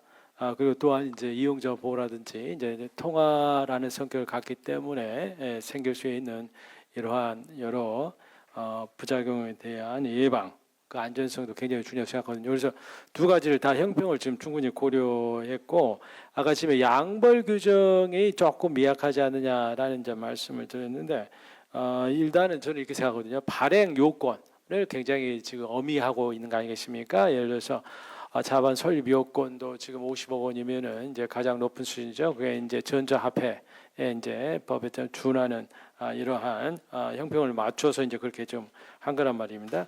그리고 또 아까 말씀 여러분들 하시던데 또 유통하는 과정에서, 즉 거래소에 이제 상장하는 과정에서의 또 적격성 심사, 이런 등등등이 이제 모든 걸 사전에 예방할 수 좀 있는 장치들이 좀 있다, 이렇게 좀 생각을 하고, 또 금융 외환 또 통화 당국에서 여하튼 각 정책 저 관점에서 또 이거를 모니터링하고 또 계속 검사하고 하는 이런 장치들이 있다. 그래서 이렇게 사전에 이러한 피해가 이제 발생치 않도록 하는 그런 장치들을 이제 두는 데 더 중점을 뒀다, 그렇게 생각하고, 또 양벌 규정 자체도 그렇게 다른 법이라든가 비해서 이렇게는 뭐 저는 약하다고는 생각하지 않습니다만은 우리 신 교수님이 조금 그 말씀 좀 드리도록 좀 하겠습니다. 그리고 사용처 부분에 대해서는 정말 이거는 알 수가 잘 없죠. 잘 알 수가 없는 겁니다. 그렇지만은 이제 여러 사례들이 좀 있지 않습니까? 그래서 지금 SNS를 통해서 인터넷 기반으로 해가지고 이제 플랫폼에 많은 비즈니스들이 이루어지고 있는데, 거기에 이 스테이블 코인이 가세가 된다고 하면은 저는 상당히 폭발적인 있잖아요. 어떤 상거래의 발달, 이런 게도 저는 있을 수 있다라고 생각하고, 또 우리가 지금 우리 최승필 교수님 아까 지금 말씀 좀 주셨습니다만은 굉장히 지금 문화, 상품 소비, 서비스 소비가 굉장히 인터넷상으로 해가지고 좀 많이 일어나고 있는데, 이런 부분에 있어서도 우리 워낙 기반 스테이블 코인이 가세가 된다면 우리 한류 베이스의 어떤 그러한 문화 서비스 이런 부분도 할 수 있는 부분이 많다, 이렇게 생각되고, 또 우리가 아까 무역 세계 12대국 등등 하는데, 여하튼 뭐 국내 어떤 상거래 또 국제 있지 않습니까? 이런 상거래 또 어떤 자본거래 상당히 영역은 저는 무궁무진하다, 좀 이렇게 생각됩니다. 다만 이제 그런 부분에 대해서 이제 우리 어느 정도까지 있잖아요. 그거를 취할 수 있느냐라는 것은 이제 우리의 이제 노력에 달려 있다, 이렇게 생각하는데요. 그 구체적 부분들은 우리 교수님들이 조금 더 보완하시도록 하겠습니다. 네, 제가 용처 부분에 대해서는 사실은 그 고민도 많고 원화 스테이블 코인을 도대체 어디에 쓰느냐라는 얘기들도 사실은 많이 있습니다. 저희들도 공감을 하는 부분이고요. 그러니까 우리나라에서는 금융 인프라가 굉장히 잘 돼 있기 때문에 그 뭐 페이라든지 이 뭐 삼성페이나 카카오페이나 이런 것들을 능가할 만큼의 효용을 가질 수 있느냐, 이 원화 스테이블 코인을 활용했을 때 이제 그런 부분들에 대한 의문은 분명히 있을 수가 있습니다. 다만 우리나라 금융 인프라 체계 하에서는 그 이제 카드나 이런 것들을 보면은 중간에 이제 그 피지사나 뭐 이제 벤사나 이렇게 관여자들이 많기 때문에 수수료가 이제 많이 올라갈 수밖에 없는 구조입니다. 다만 이제 그 스테이블 코인을 활용을 하게 되면은 그런 블록체인 상에서 거래되는 뭐 이제 그 당사자 간에 거래되는 특성상 이 수수료를 상당히 낮출 수 있다라는 측면에서 이제 이거를 대규모로 이용하는 기업들이나 뭐 이런 부분들에 대해서 상당히 그 효과가 있을 수가 있을 것 같고요. 해외 송금 부분만 생각을 해보면은 저도 용처에 대해서 많이 고민을 해봤는데요. 그 이제 만약에 예를 들어서 이 원화 스테이블 코인을 우리나라 거래소들도 해외 거래소들과 네트워킹이 다 돼 있지 않겠습니까? 그 미국이나 이런 바이낸스나 뭐 이런 여러 이제 주요한 코인베이스나 이런 데 이제 네트워킹이 다 있을 텐데 그런 쪽에 우리나라 그 원화 스테이블 코인을 상장시키도록 한다면은 만약에 우리나라 현대차가 미국에다가 이제 설립을 할 수밖에 없는데 그 현대차가 이제 미국에 설립을 해서 운영 비용을 보낸다라고 한다면은 은행을 통해서 보내면은 그 어떤 수수료라든지 그 속도라든지 이런 부분에 대해서 그 스테이블 코인을 보내는 거하고는 비교도 할 수 없을 정도로 이게 좀 열악할 겁니다. 예, 요리에 설 겁니다. 그러니까 그런 경우에 활용을 한다면은 이제 그 전제는 물론 우리나라 원화 스테이블 코인이 글로벌 그 거래소에 상장이 된다는 전제가 되겠죠. 그거는 이제 시장에서 굉장히 노력을 해 주셔야 될 부분들이고 이제 그런 환경 하에서는 이 원화 스테이블 코인도 상당히 사용될 수 있는 유인은 많이 있을 것 같다라는 말씀을 드리고요. 그 양벌 규정과 관련해서는 일단은 지금 이제 40조에 저희가 규정을 하고 있는데 그 상당 부분 그 위법 행위에 대해서 그 뭐 법인이나 그 개인에게 이제 벌금형 같은 해당 주문에 벌금형을 과하도록 양벌 규정을 통해서 배려를 했습니다. 그리고 입증 책임을 이렇게 전환시켰죠. 그러니까 너희들이 잘못을 했어라고 이제 추정을 시키고 그 면책을 하려면은 그 이제 그 입증을 해라, 그 무과실을 입증을 해라 이런 식으로 이제 구성을 해서 사실은 다른 법률에 비해서 크게 이제 양벌 규정이 부족하다라는 생각을 저희는 하지 않았는데요. 그리고 이제 아까 의원님께서 말씀 주신 것처럼 그 인가 단계나 그 외에 이제 그 거래 지원 단계에서도 상당히 그 이용자 보호를 위한 배려를 촘촘히 해놨다, 손해배상 책임을 상당히 부여를 해놨다라고 생각을 했기 때문에 이게 좀 부족함이 없다라고 생각을 하고 있는데 그럼에도 불구하고 저희가 다시 한번 살펴보겠습니다. 살펴보고 이게 그 양벌 규정 측면에서 그 좀 부족하거나 이런 부분이 있다면은 저희들이 향후에 그 대안 법률이나 이런 걸 논의되는 과정에서 적절하게 저희들이 의견을 제시하거나 그렇게 하겠습니다. 그래서 이와 관련된 것뿐만이 아니라 다른 부분에 대해서도 이렇게 기자님들이나 여기 업계 관계자분들께서 의견이나 고견을 주시면은 저희들이 충분히 숙고를 해보고 논의를 해보고 이게 이제 향후에 반영이 될 수 있도록 그렇게 하겠습니다. 예. 그 법리적으로 잠깐만 한 1분만 말씀을 드리면요. 저희가 이제 그 지능과 안전에 대한 두 가지 사항을 달성하는 데 있어서는 필요한 것들이 적절한 규제 조치입니다. 다른 법률안에 비해서 아까 말씀하실 때 50억의 자본금도 많은 게 아니냐라고 말씀을 하셨습니다만은 사실은 선불 결제 수단하고 맞춘 거고요. 그런데 그것보다도 더 훨씬 스테이블 코인은 범용성이 훨씬 큰 거의 통화에 준하는 정도의 효용성을 갖고 있기 때문에 그 정도가 높다고 보지는 않습니다. 오히려 저희 법안의 장점은 아마 스테이블 코인 제도의 지속 가능성을 확보하는 데 가장 주안점을 두었던 법안이 아닌가라는 생각을 하고요. 그리고 양벌 규정에 있어서도 아까 입증 책임을 말씀하셨습니다만 민법상 감독자 책임의 법리를 받아들인 거고 여기서 특별하게 저희가 뭐 개발했다기보다는 우리가 대부분 판례에서도 일관되게 적용되고 있는 법리들을 법안 안에 곳곳에 투영을 해놨다고 설명드릴 수 있겠습니다. 예. 오늘 그 기자 간담회 질문 또 답변이 주다 보니까 시간이 조금 넘어가더라도 좀 질문을 받는 게 좋을 것 같습니다. 지금 미리 받은 질문도 여러 개가 있습니다. 현장에 지금 질문이 있는데요. 질문 아까 이쪽 여기 먼저 하셨거든요. 여기 하시고 여기 기자님 하시고 저쪽 하시면 될 것 같습니다. 네, 안녕하세요. 저는 한국 ST거래 정복근이라고 합니다. 저희는 지금 토큰증권 장외거래중개업 준비하고 있는 회사고요. 아, 그럼 간략히 좀 기자님들 먼저. 잠깐만 예. 짧게만 하겠습니다. 지금 사실 오늘 그 스테이블 코인과 발행 유통에 관한 법률인데 유통에 관한 내용이 조금 불명확하진 않은가라는 생각이 듭니다. 그래서 그 지금 말씀해주신 거는 코인 거래소에 상장을 하게 되고 코인 거래소를 통해서 일반 유저들이 원화를 통해서 바꾸고 이거는 명확하게 확인이 되는데 그럼 코인과 스테이블 코인은 스왑이 유통이 바꾸는 게 가능한지 그다음에 향후에 토큰 증권이 됐을 때 스테이블 코인으로 이거를 사고 팔고가 가능한지 이런 부분에 대해서 한번 문의드리고 싶습니다. 간략히 답변해 주시죠, 황 박사님. 간략히. 예.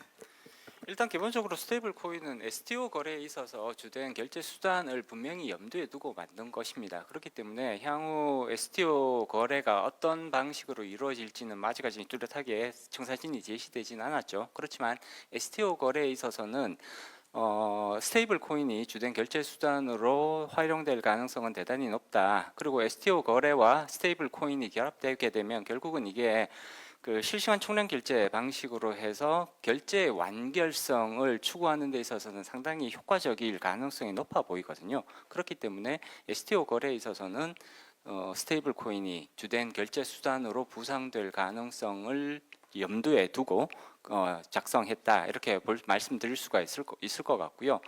그다음에 그 스테이블 코인은 거래소에서 이제 주로 거래가 되겠죠, 당연히. 그리고 이게 이제 거래가 되는데 그 스왑 그러니까 현금과의 스왑이 가능할 거냐 아직 그 가능성에 대해서 법안이 뚜렷하게 이것이 된다 내지는 안 된다라는 그런 거를 명확히 규정하지는 않았습니다. 그리고 그런 사항들까지는 사실은 뭐 이건 개인적인 견해이기는 합니다만 시행령 단위, 대통령령 단위에서 오히려 구체적으로 이런 부분들을 밝혀줄 필요성이 오히려 이게 더 합리적인 접근 방향성이 아닌가라는 생각이 들고요. 그렇기 때문에 법 단위에서는 아직 그런 기술적인 부분들까지 세세하게 규정하고 있지는 않습니다. 조금 부정하신 답변은 끝나고 또 추가로 하시면 되고. 예, 먼저 하시고 그 뒤에 하시고 저기 하시고 그다음. 오케이. 예, 먼저 하시. 보충 답변. 예, 유통 부분에 대해서 이제 조금 부족하지 않느냐라는 말씀을 주셨는데요. 아까 말씀드렸다시피 이 법률안은 스테이블 코인을 발행을 할 수 있는 근거를 마련을 함으로써 이제 시장에 이제 스테이블 코인 그 시장이 열릴 수 있도록 저희가 이제 그 장치를 최초로 마련을 했다라는 측면에서 의미가 있는 거고요. 사실은 이 스테이블 코인을 어떤 식으로 활용할지는 이제 그 시장에서 고민을 해야 될 문제라고 생각을 합니다. 그래서 유통 부분에 대해서 저희들이 이거를 이 법률안에다가 한정을 해놓을 경우에는 법률안 자체가 굉장히 경직될 수밖에 없다. 그 한도 내에서밖에 사업을 할 수 없는 거 아니야?라고 시장에서 이제 그 미스리딩을 할 수가 있기 때문에 일단은 발행을 할 수 있도록 해놨고 이 발행된 스테이블 코인을 가지고 이 시장에서 어떻게 활용을 할 것이냐라는 부분에 대해서는 같이 고민을 해 나가야 될 부분이라고 생각이 되고요. 그렇기 때문에 저희들이 이제 그 자금 세탁 부분에 대해서도 아까도 말씀드렸던 것처럼 이 유통이 어떤 식으로 이루어지고 사업이 어떤 식으로 활성화되고 있는지 상황을 살펴서 거기에 관여자들의 그 특성에 맞게 그 자금 세탁 방지 체계를 구성을 해야 되거든요. 그래서 그거를 이제 특근법에서 규정을 하는 것이 맞겠다라고 아까 설명을 드린 부분도 그거와 맥이 다 있는 부분입니다. 사실 발행자와 같은 경우에는 그 스테이블 코인을 발행을 하고 나면은 자기 손을 떠나버리면은 그만이거든요. 그렇기 때문에 이 스테이블 코인이 유통되는 트랜잭션을 볼 수가 없습니다. 그래서 자금 세탁 방지의 가장 큰 그 체계 중에 하나인 그 의신거래 보고라든지 뭐 CTR은 당연히 현금이 아니기 때문에 할 수 없는 부분이고 그런 부분에 대해서는 발행인이 관여를 할 수 없거든요. 그래서 특근법을 전면적으로 관여시킬 수 없는 것도 사실은 그 여기에다가 그렇게 규정을 할 수 없는 이유도 있었습니다. 그래서 이런 부분들은 같이 그 이제 시장과 같이 고민을 해 나가야 될 부분이고 이런 부분에 대해서 좀 규정이 돼야 되지 않겠느냐. 라는 부분이 있으면은 사실 저희들이 완벽하지가 않거든요. 그래서 이제 같이 소통을 하면서 만들어가야 되는 부분이다. 그렇게 이해를 하시면 될 것 같습니다. 네, 질문 드리겠습니다. 네, 머니투데이 성시호 기자입니다. 그 법안 그 원문에 17조 이자 지급 금지 조항을 보면 그 수범 주체가 지금 누구든지가 아니라 이제 발행인은 이자를 지급하여서는 안 된다라고 되어 있는데 그 뒤집어 얘기했을 때는 발행인이 아닌 자는 그 뭔가 그 스테이블 코인을 예치를 받아서 이자를 지급할 수 있을 것으로 지금 생각이 되는데 이런 경우에는 과연 그 통화 정책을 위협하는 것을 방지하는 것을 달성할 수 있을지 한번 궁금하고요. 그리고 그 일반적으로 이제 스테이블 코인 사업자들 입장에서 앞으로 발행인이 아니더라도 이자 지급이 금지될 수 있는 것에 대해서 염두에 둬야 하는지를 여쭙고 싶습니다. 이거 간략히 이거는 네. 될것 같은데요. 네, 일단 이자 지급을 금지한 이유는 굉장히 명확하다고 말씀드릴 수가 있습니다. 스테이블 코인은 기본적으로 지급 결제를 위한 수단으로 활용될 필요성이 있고요. 그렇기 위해서는 가치가 항상 통화에 연동돼서 안정적으로 유지가 되어야 됩니다. 만약에 이자 지급이 이루어지게 된다면 당연히 이자율 변동에 따라서 그 가치가 변동되는 현상들이 나타날 수밖에 없거든요. 그렇기 때문에 이자 지급을 금지하는 것이 스테이블 코인의 가치, 일정하게 가치가 떨어지지도 않고 올라가지도 않고 일정 수준에서 유지되도록 만드는 데 있어서는 중요한 역할을 하게 됩니다. 그렇기 때문에 이자 지급을 금지했던 것이고요.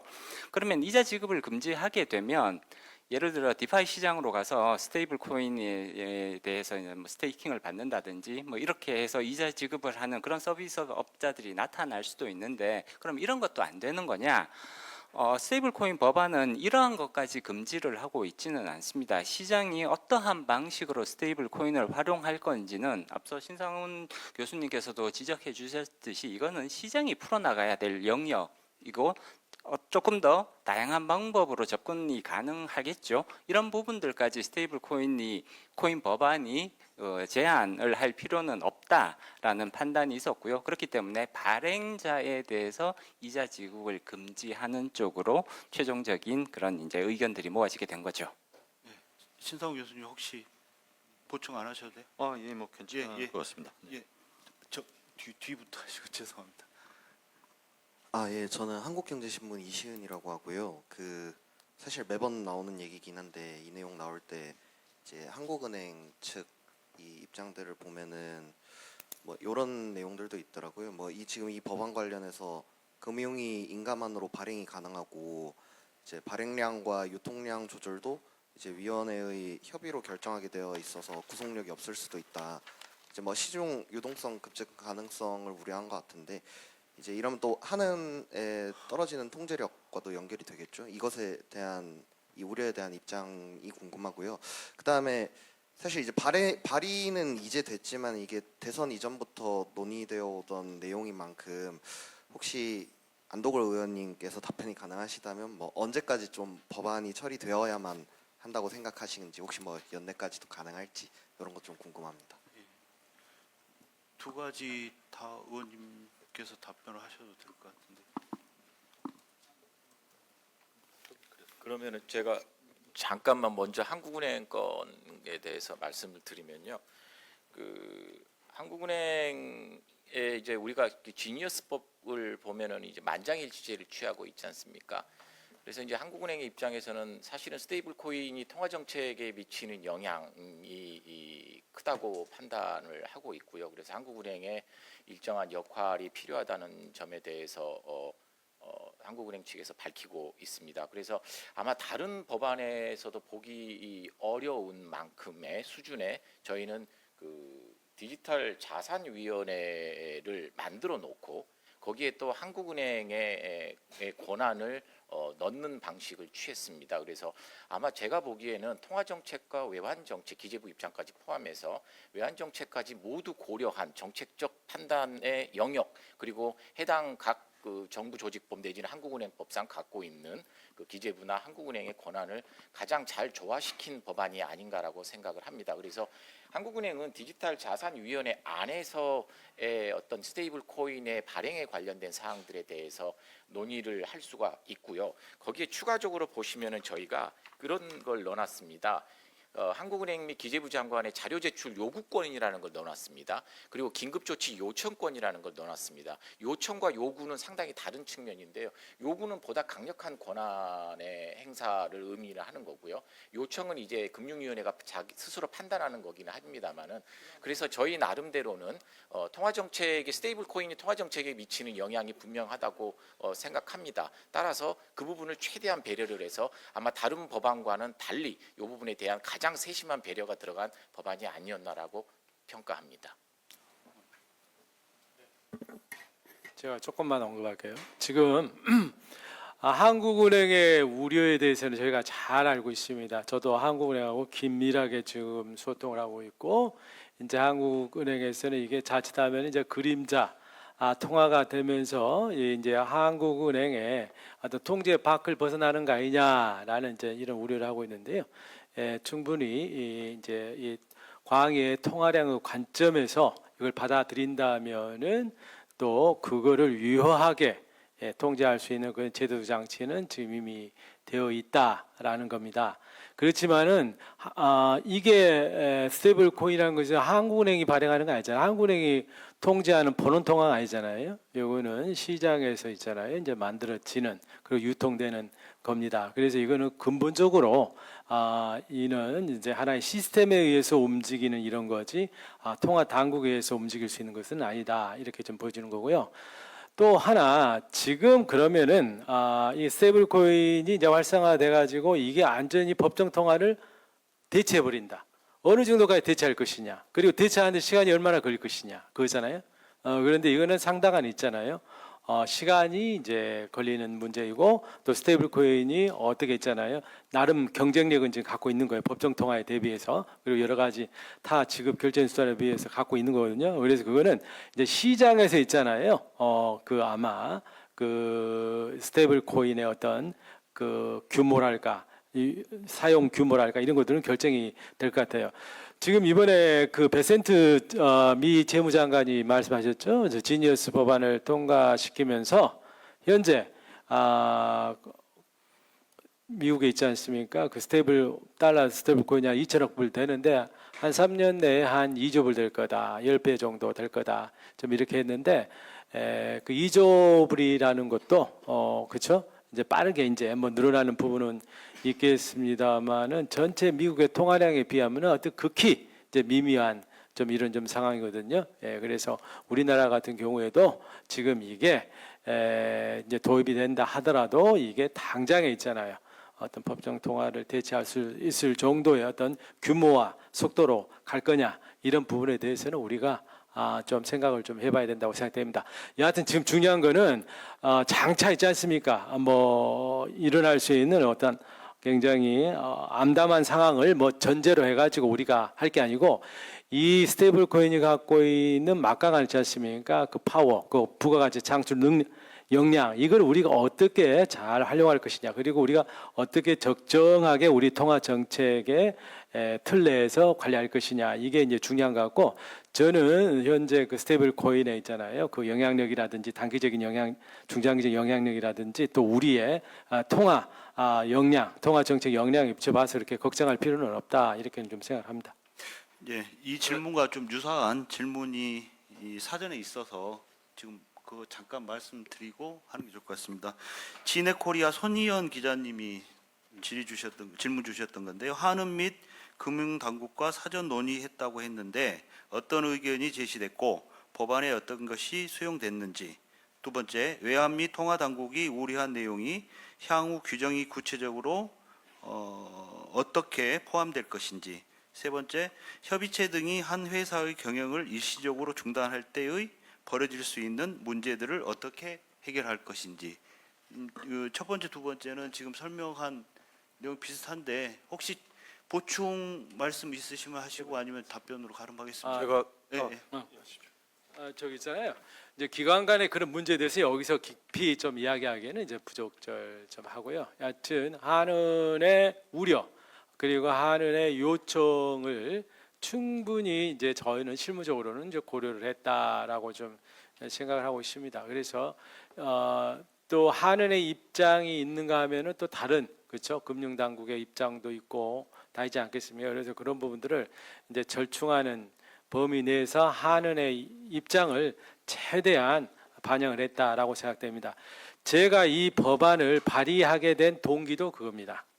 지금 우리 민병동 의원님께서 발의하신 가상자산기본법 있죠? 가상자산기본법 있는데 거기 안에 있어서는 우리 스테이블 코인의 이제 독특한 특성이 있죠. 외환과 또 통화와 이제 외환의 어떤 성격을 가지고 있다는 측면들을 이제 제대로 좀 담기가 좀 어려운 부분이 좀 있어요. 그래서 제가 이 스테이블 코인의 이제 독특한 성격에 비춰서 별도의 그 규율이 좀 필요하다라고 생각을 해서 이 법안을 이제 만들기 시작한 거거든요.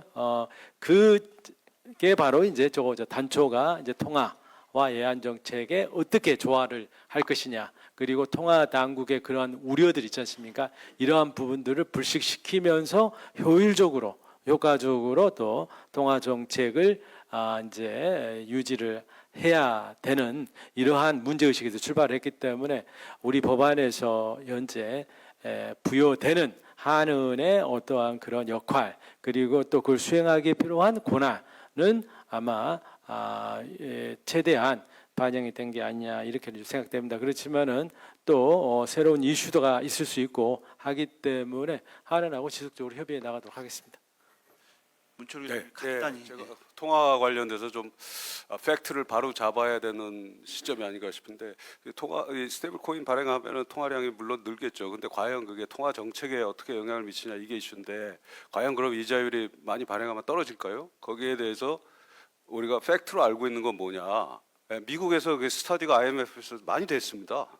근데 어떤 스터디에서는 진짜 이자율을 떨어뜨리는 효과가 있다.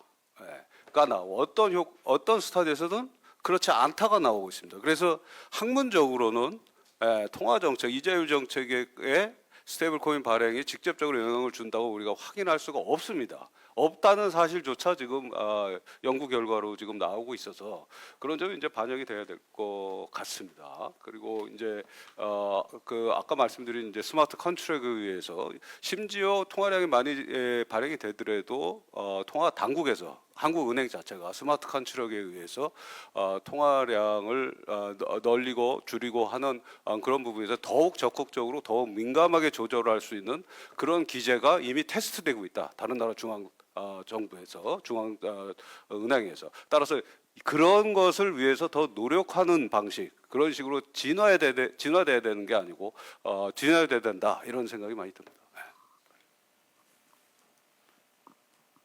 네. 이데일리 강민구 기자입니다. 크게 두 가지 질문이 있는데요. 첫 번째 질문은 기존 해외 발행사에 대한 1년 유예나 적격성 심사도 말씀해 주셨는데요. 그 테더 등 해외 발행 스테이블 코인도 국내 규정을 따라야 하는지 궁금하고, 또 테더 같은 경우는 미국 시장 퇴출 가능성 이야기도 나오는데 향후 해외에서 승인받지 못한다면 국내에서도 퇴출될 수 있는지 궁금합니다. 그리고 두 번째 질문은 안도걸 의원님께 직접 질문드리고 싶은데요. 그 의원님께서 국정기획위원회 기획위원회에도 참여 역할을 하고 계시니까 그 이번 법안 관련해서 국정위 위원들과도 합의나 공감대가 있는지 궁금하고, 또 공감대가 있다면 어느 정도 수준인지, 그리고 향후 법제화 목표는 있으신지 궁금합니다. 첫 번째 답변은 혹시 이승호 박사님 답변하시겠어요?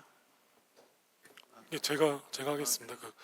제일 우려하시는 게 이제 해외에서 발행한 그 달러 기반의 스테이블 코인이 과연 국내에서도 유지될까에 대한 이제 이슈가 지금 계속 있는데요. 그 법안에 보시면 1년 안에 이제 적격성 심사를 지금 하게 돼 있잖아요.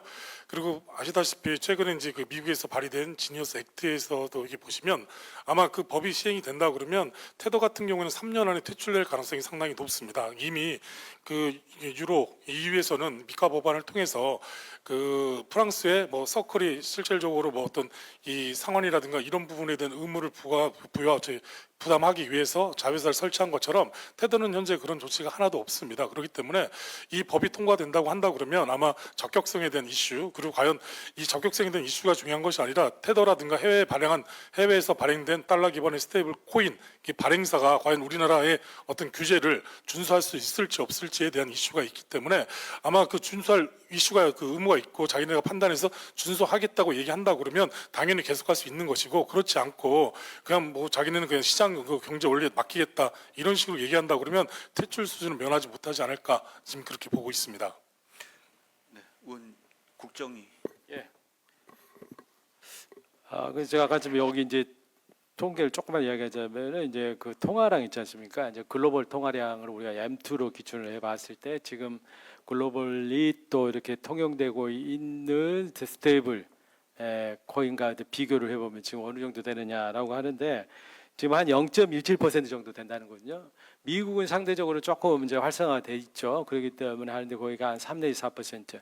우리나라는 거짓 있지 않습니까? 이제 통계로 잡기 어려울 정도로 작은 숫자고 좀 이런 상황이다라고 이제 하는 측면도 좀 감안을 좀 해야 될 것 같습니다.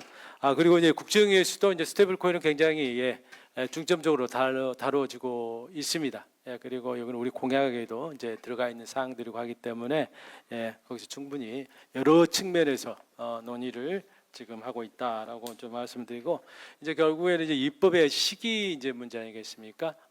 그렇지만 입법 우리 너무 늦지 않게 해야 되겠죠. 지금 왜냐하면은 이거가 우리 하는 이유가 결국에는 디지털 통화라고 어떤 전환에 있어서 우리가 결코 뒤지지 말자. 그리고 어떻게 보면 앞서 나가자. 또 우리가 이런 부분에서 좀 새로운 디지털 통화에 있어서는 우리가 적극적으로 글로벌리 우리의 영향력을 어느 정도 확보할 수 있는 가능성이 있다. 이거 아니겠습니까? 그리고 현실적으로 지금 밀려들고 있는 달러 기반 스테이블 코인에 대해서 우리가 또 방어를 해야 된다. 이런 측면들이 있기 때문에 저는 굉장히 이거는 다소 시급한 문제다라고 생각됩니다. 중요한 것은 이제 이러한 공통의 문제 의식을 가지고 핵심적인 쟁점에 대해서 빨리 합의를 이제 이뤄내는 것이 중요하다라고 생각됩니다. 그래서 오늘 여기 있었던 논의가 되고 있단 말이 여러 있지 않습니까? 쟁점들이 저는 계속 있잖아요. 부각이 좀 되고 그에 대해서 빨리빨리 정리가 되고 의견들을 모으고 하는 과정들이 중요하다 이렇게 생각됩니다. 그런 부분에서 우리 기자님들이 좀 많은 좀 공론과 함께 또 의견을 있지 않습니까? 모아 가는데 그리고 약간 이런 데 대해서 우려를 하는 부분에 대해서 있지 않습니까? 객관적인 팩트를 가지고 이렇게 설득하는 좀 이러한 방향으로 좀 협조를 많이 해주셨으면 좋겠다 생각합니다.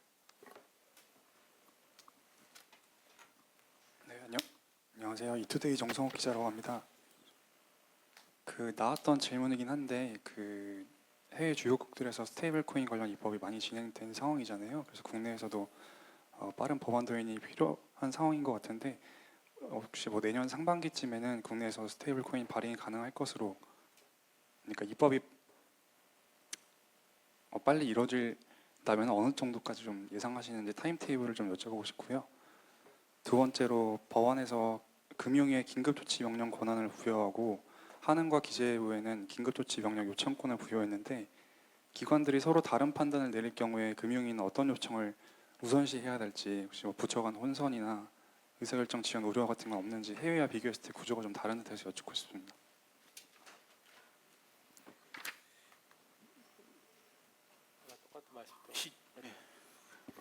뭐 입법 시기에 대해서는 아까 말씀을 좀 드렸고, 하여튼 언론에서 이게 굉장히 시급하다. 우리가 때를 놓쳐서는 안 된다. 이때쯤까지는 적어도 해야 된다. 여러 있지 않습니까? 애국의 동향이라든지 뭐 이런 것들 감안해서 그 분위기를 잘 만들어 주십시오. 그게 저는 중요하다고 생각합니다.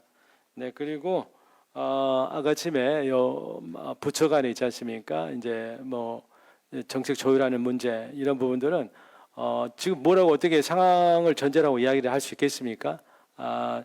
초창기에 있어서는 좀 입장의 어떤 차이도 있을 수 있고 하겠습니다만은 이런 공론화의 과정을 통해서 의견의 좀 합치가 많이 이루어질 거라고 저는 보고요. 예를 들어 구체적인 비상 상황에 발생이 됐다라고 하면은 그때그때에 맞는 또 조치들이 이루어질 것이고 또 관계 기관 간에 있지 않습니까? 그쪽 분야 전문가들이니까 충분히 합의를 이뤄내서 신속하게 대응을 하겠죠. 지금 우리 F4 회의 보면은 그렇잖아요. 뭐 신속하게 있잖아요. 의사결정들이 이루어지고 그렇게 하는 겁니다. 네. 보충 잠깐. 그리고 29조 제1항에 보시면요. 긴급조치 명령권의 발동 요건을 보시면은 긴급한 조치가 필요하다고 명백히 인정되는 경우라고 요건을 달고 있기 때문에 명백성 요건이 있기 때문에 각 기관 간의 의견 일치가 안 되는 경우는 드물지 않을까라는 생각을 합니다. 네. 지금 이제 긴급 조치 명령권에 대해서 이제 좀 우려가 있으신 것 같아서 그게 조금 이게 과도한 의도 이제 과도한 규제 아니냐 이런 식으로 이제 생각을 하실 수 있을 것 같아 좀 보충 설명을 드리는데요. 긴급조치 명령권이 이제 여기 이제 저희 법에 보면은 이용자 보호나 거래 질서 유지, 금융 안정 등 긴급한 조치가 필요한 명백한 경우로 요건을 한정을 하고 있습니다. 그래서 어떤 상황적인 요건을 정하고 있고요. 그래서 그 경우에 이제 발행인에 대해서 그 긴급 조치를 할 수 있는 그 내용도 규정을 하고 있습니다. 그래서 발행량, 유통량, 발행 및 상환, 그리고 뭐 수령 등에 관한 그 대한민국과 외국 간 거래 지급 수령 등에 관한 내용 등으로 한정을 하고 있기 때문에 그 다른 법률 자본시장법이나 그 가상자산 이용자 보호법에서 규정하고 있는 긴급조치권과는 달리 뭐 굉장히 과도한 수준의 긴급조치 명령권이 이렇게 발동이 될 수 있도록 해놓은 것이 아니라 그 상황적 요건도 한정을 해놨고 나갈 수 있는 조치도 이렇게 한정을 해놨습니다. 그리고 말씀하셨던 기관 간의 의견이 일치가 안 될 경우에는 어떻게 하느냐라고 이제 말씀을 하셨는데 사실은 어떠한 사안에 대해서 그 협의체 내에서 그 의견이 일치가 안 되는 경우가 있을 수가 있죠. 그래서 이게 법에서 이제 그 기관 간의 협의를 하도록 규정을 하고 있기 때문에 그런 부분은 아까 이제 교수님께서 말씀 주신 것처럼 명백성 요건 하에서 그 기관 간의 그 합리적인 협의가 그 도출이 될 수 있을 것이다. 저희는 이렇게 생각을 하고 있습니다. 그럼 사전 사전 들어온 거 하나 하고 두 분 하고 사전에 우리 메트로 신문 안승진 기자님이 주신 질문입니다. 다름이 아니라 같은 날 야당에서 발의된 법안에서는 이자 지급 허용하는 내용이 포함된 것으로 알려졌는데요. 민주당 측에서는 반대로 이자 지급을 금하는 내용을 포함한 것으로 알고 있습니다. 다른 부분에서는 여야의 입법 내용이 대체로 유사한데 특히 협의가 가능한 사안일까요? 라고 물어보셨는데 이거는 우리 황세훈 박사님 하시는데 전제로 입법 내용이 대체로 유사하지 않습니다. 상당히 디테일하게 저희 작업을 했고요. 그거는 이제 저희가 비교한 내용이 있는데 그거는 별도로 저희가 제공해 드리도록 하겠습니다.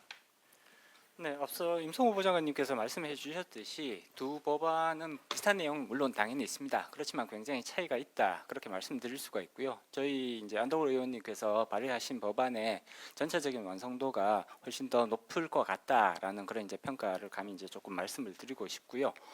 그다음에 이자 지급을 금지하는 것이 맞느냐 아니면 이자 지급을 허용하는 것이 맞느냐 여기에 대해서 이제 물론 이제 여러 가지 견해들이 있을 수 있습니다. 앞서 말씀드렸듯이 이자 지급을 금지했던 이유는 저희가 이자 지급을 금지했던 이유는 굉장히 명확합니다. 가치가 안정적으로 유지가 되어야 됩니다. 이자 지급이 이루어지게 된다면 이자 지급 형태나 규모에 따라서 가치가 변동할 가능성을 훨씬 더 높이게 되는 것이고요.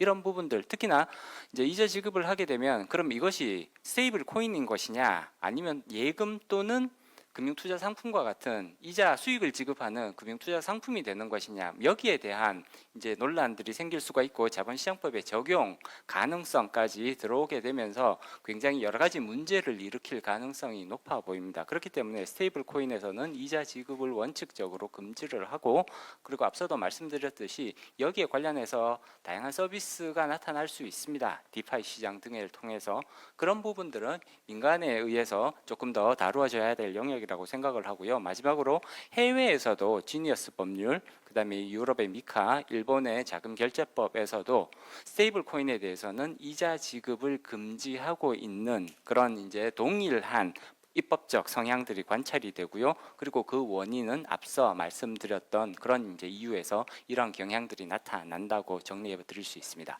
예, 시간이 많이 경과됐습니다. 사전에 손 드신 분 두 분 계시는데 두 분까지 질문을 받고 마치도록 하겠습니다.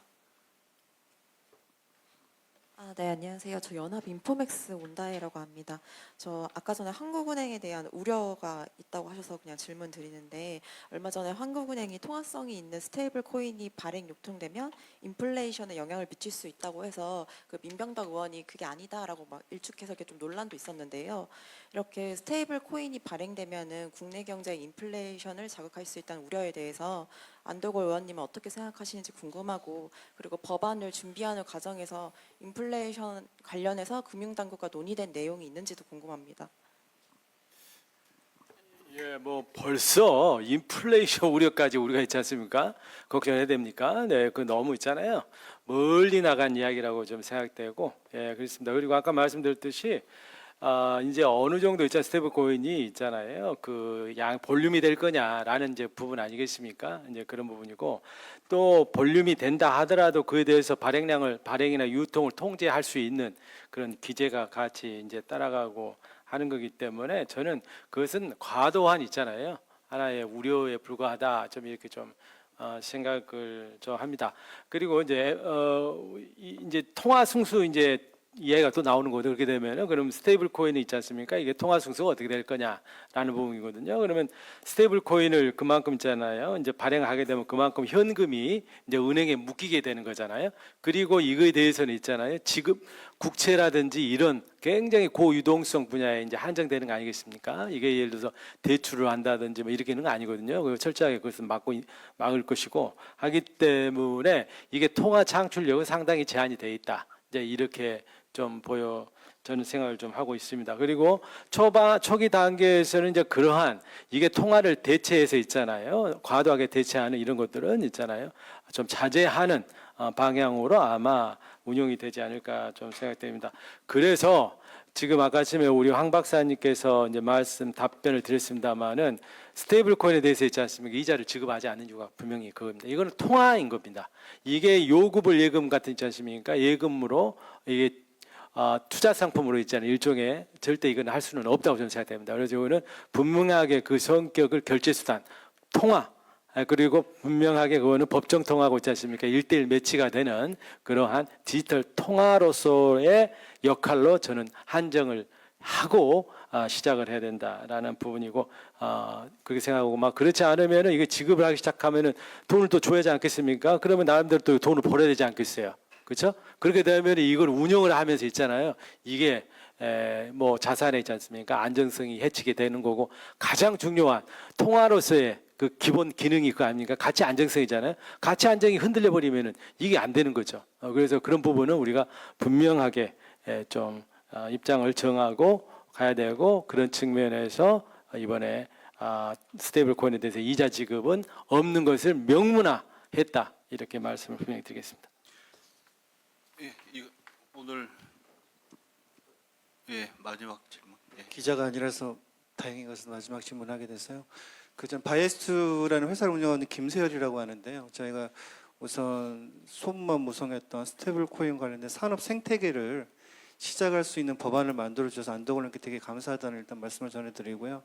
그리고 이거 입법 설명을 시작을 할 때 사실은 기대했던 내용이 여러 가지 질문 나왔지만 사실은 정부, 그러니까 한국은행, 그다음에 금융위가 충분히 참여를 해서 이게 의견이 충분히 잘 반영이 돼서 그 의견 일치가 된 법안이 나왔다.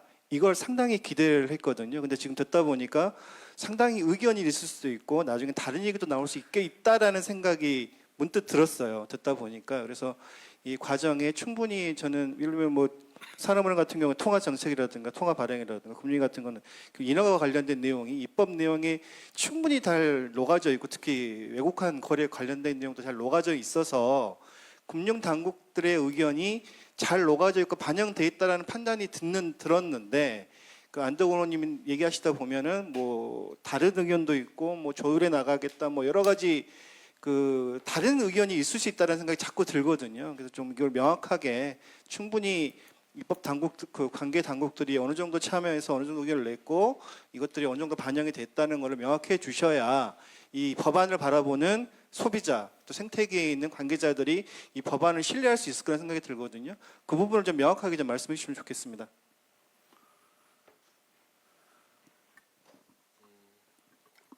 예.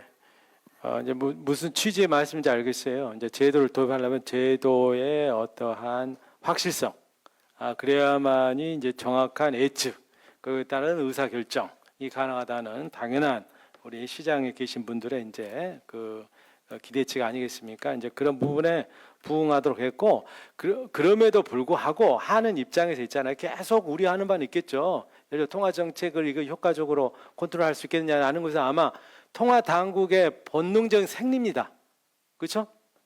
예를 들어서 만에 하나 있지 않습니까? 있을 수 있는 상황을 항상 걱정하는 부분이 이제 또 금융 쪽 특히 이제 통화 당국의 입장이 있기 때문에 이제 그러는 거죠. 그런데 그렇게 우려되는 부분에 대해서 나름대로 생각을 하고 그거를 방어하거나 예방할 수 있는 여러 기제들을 다 두었다.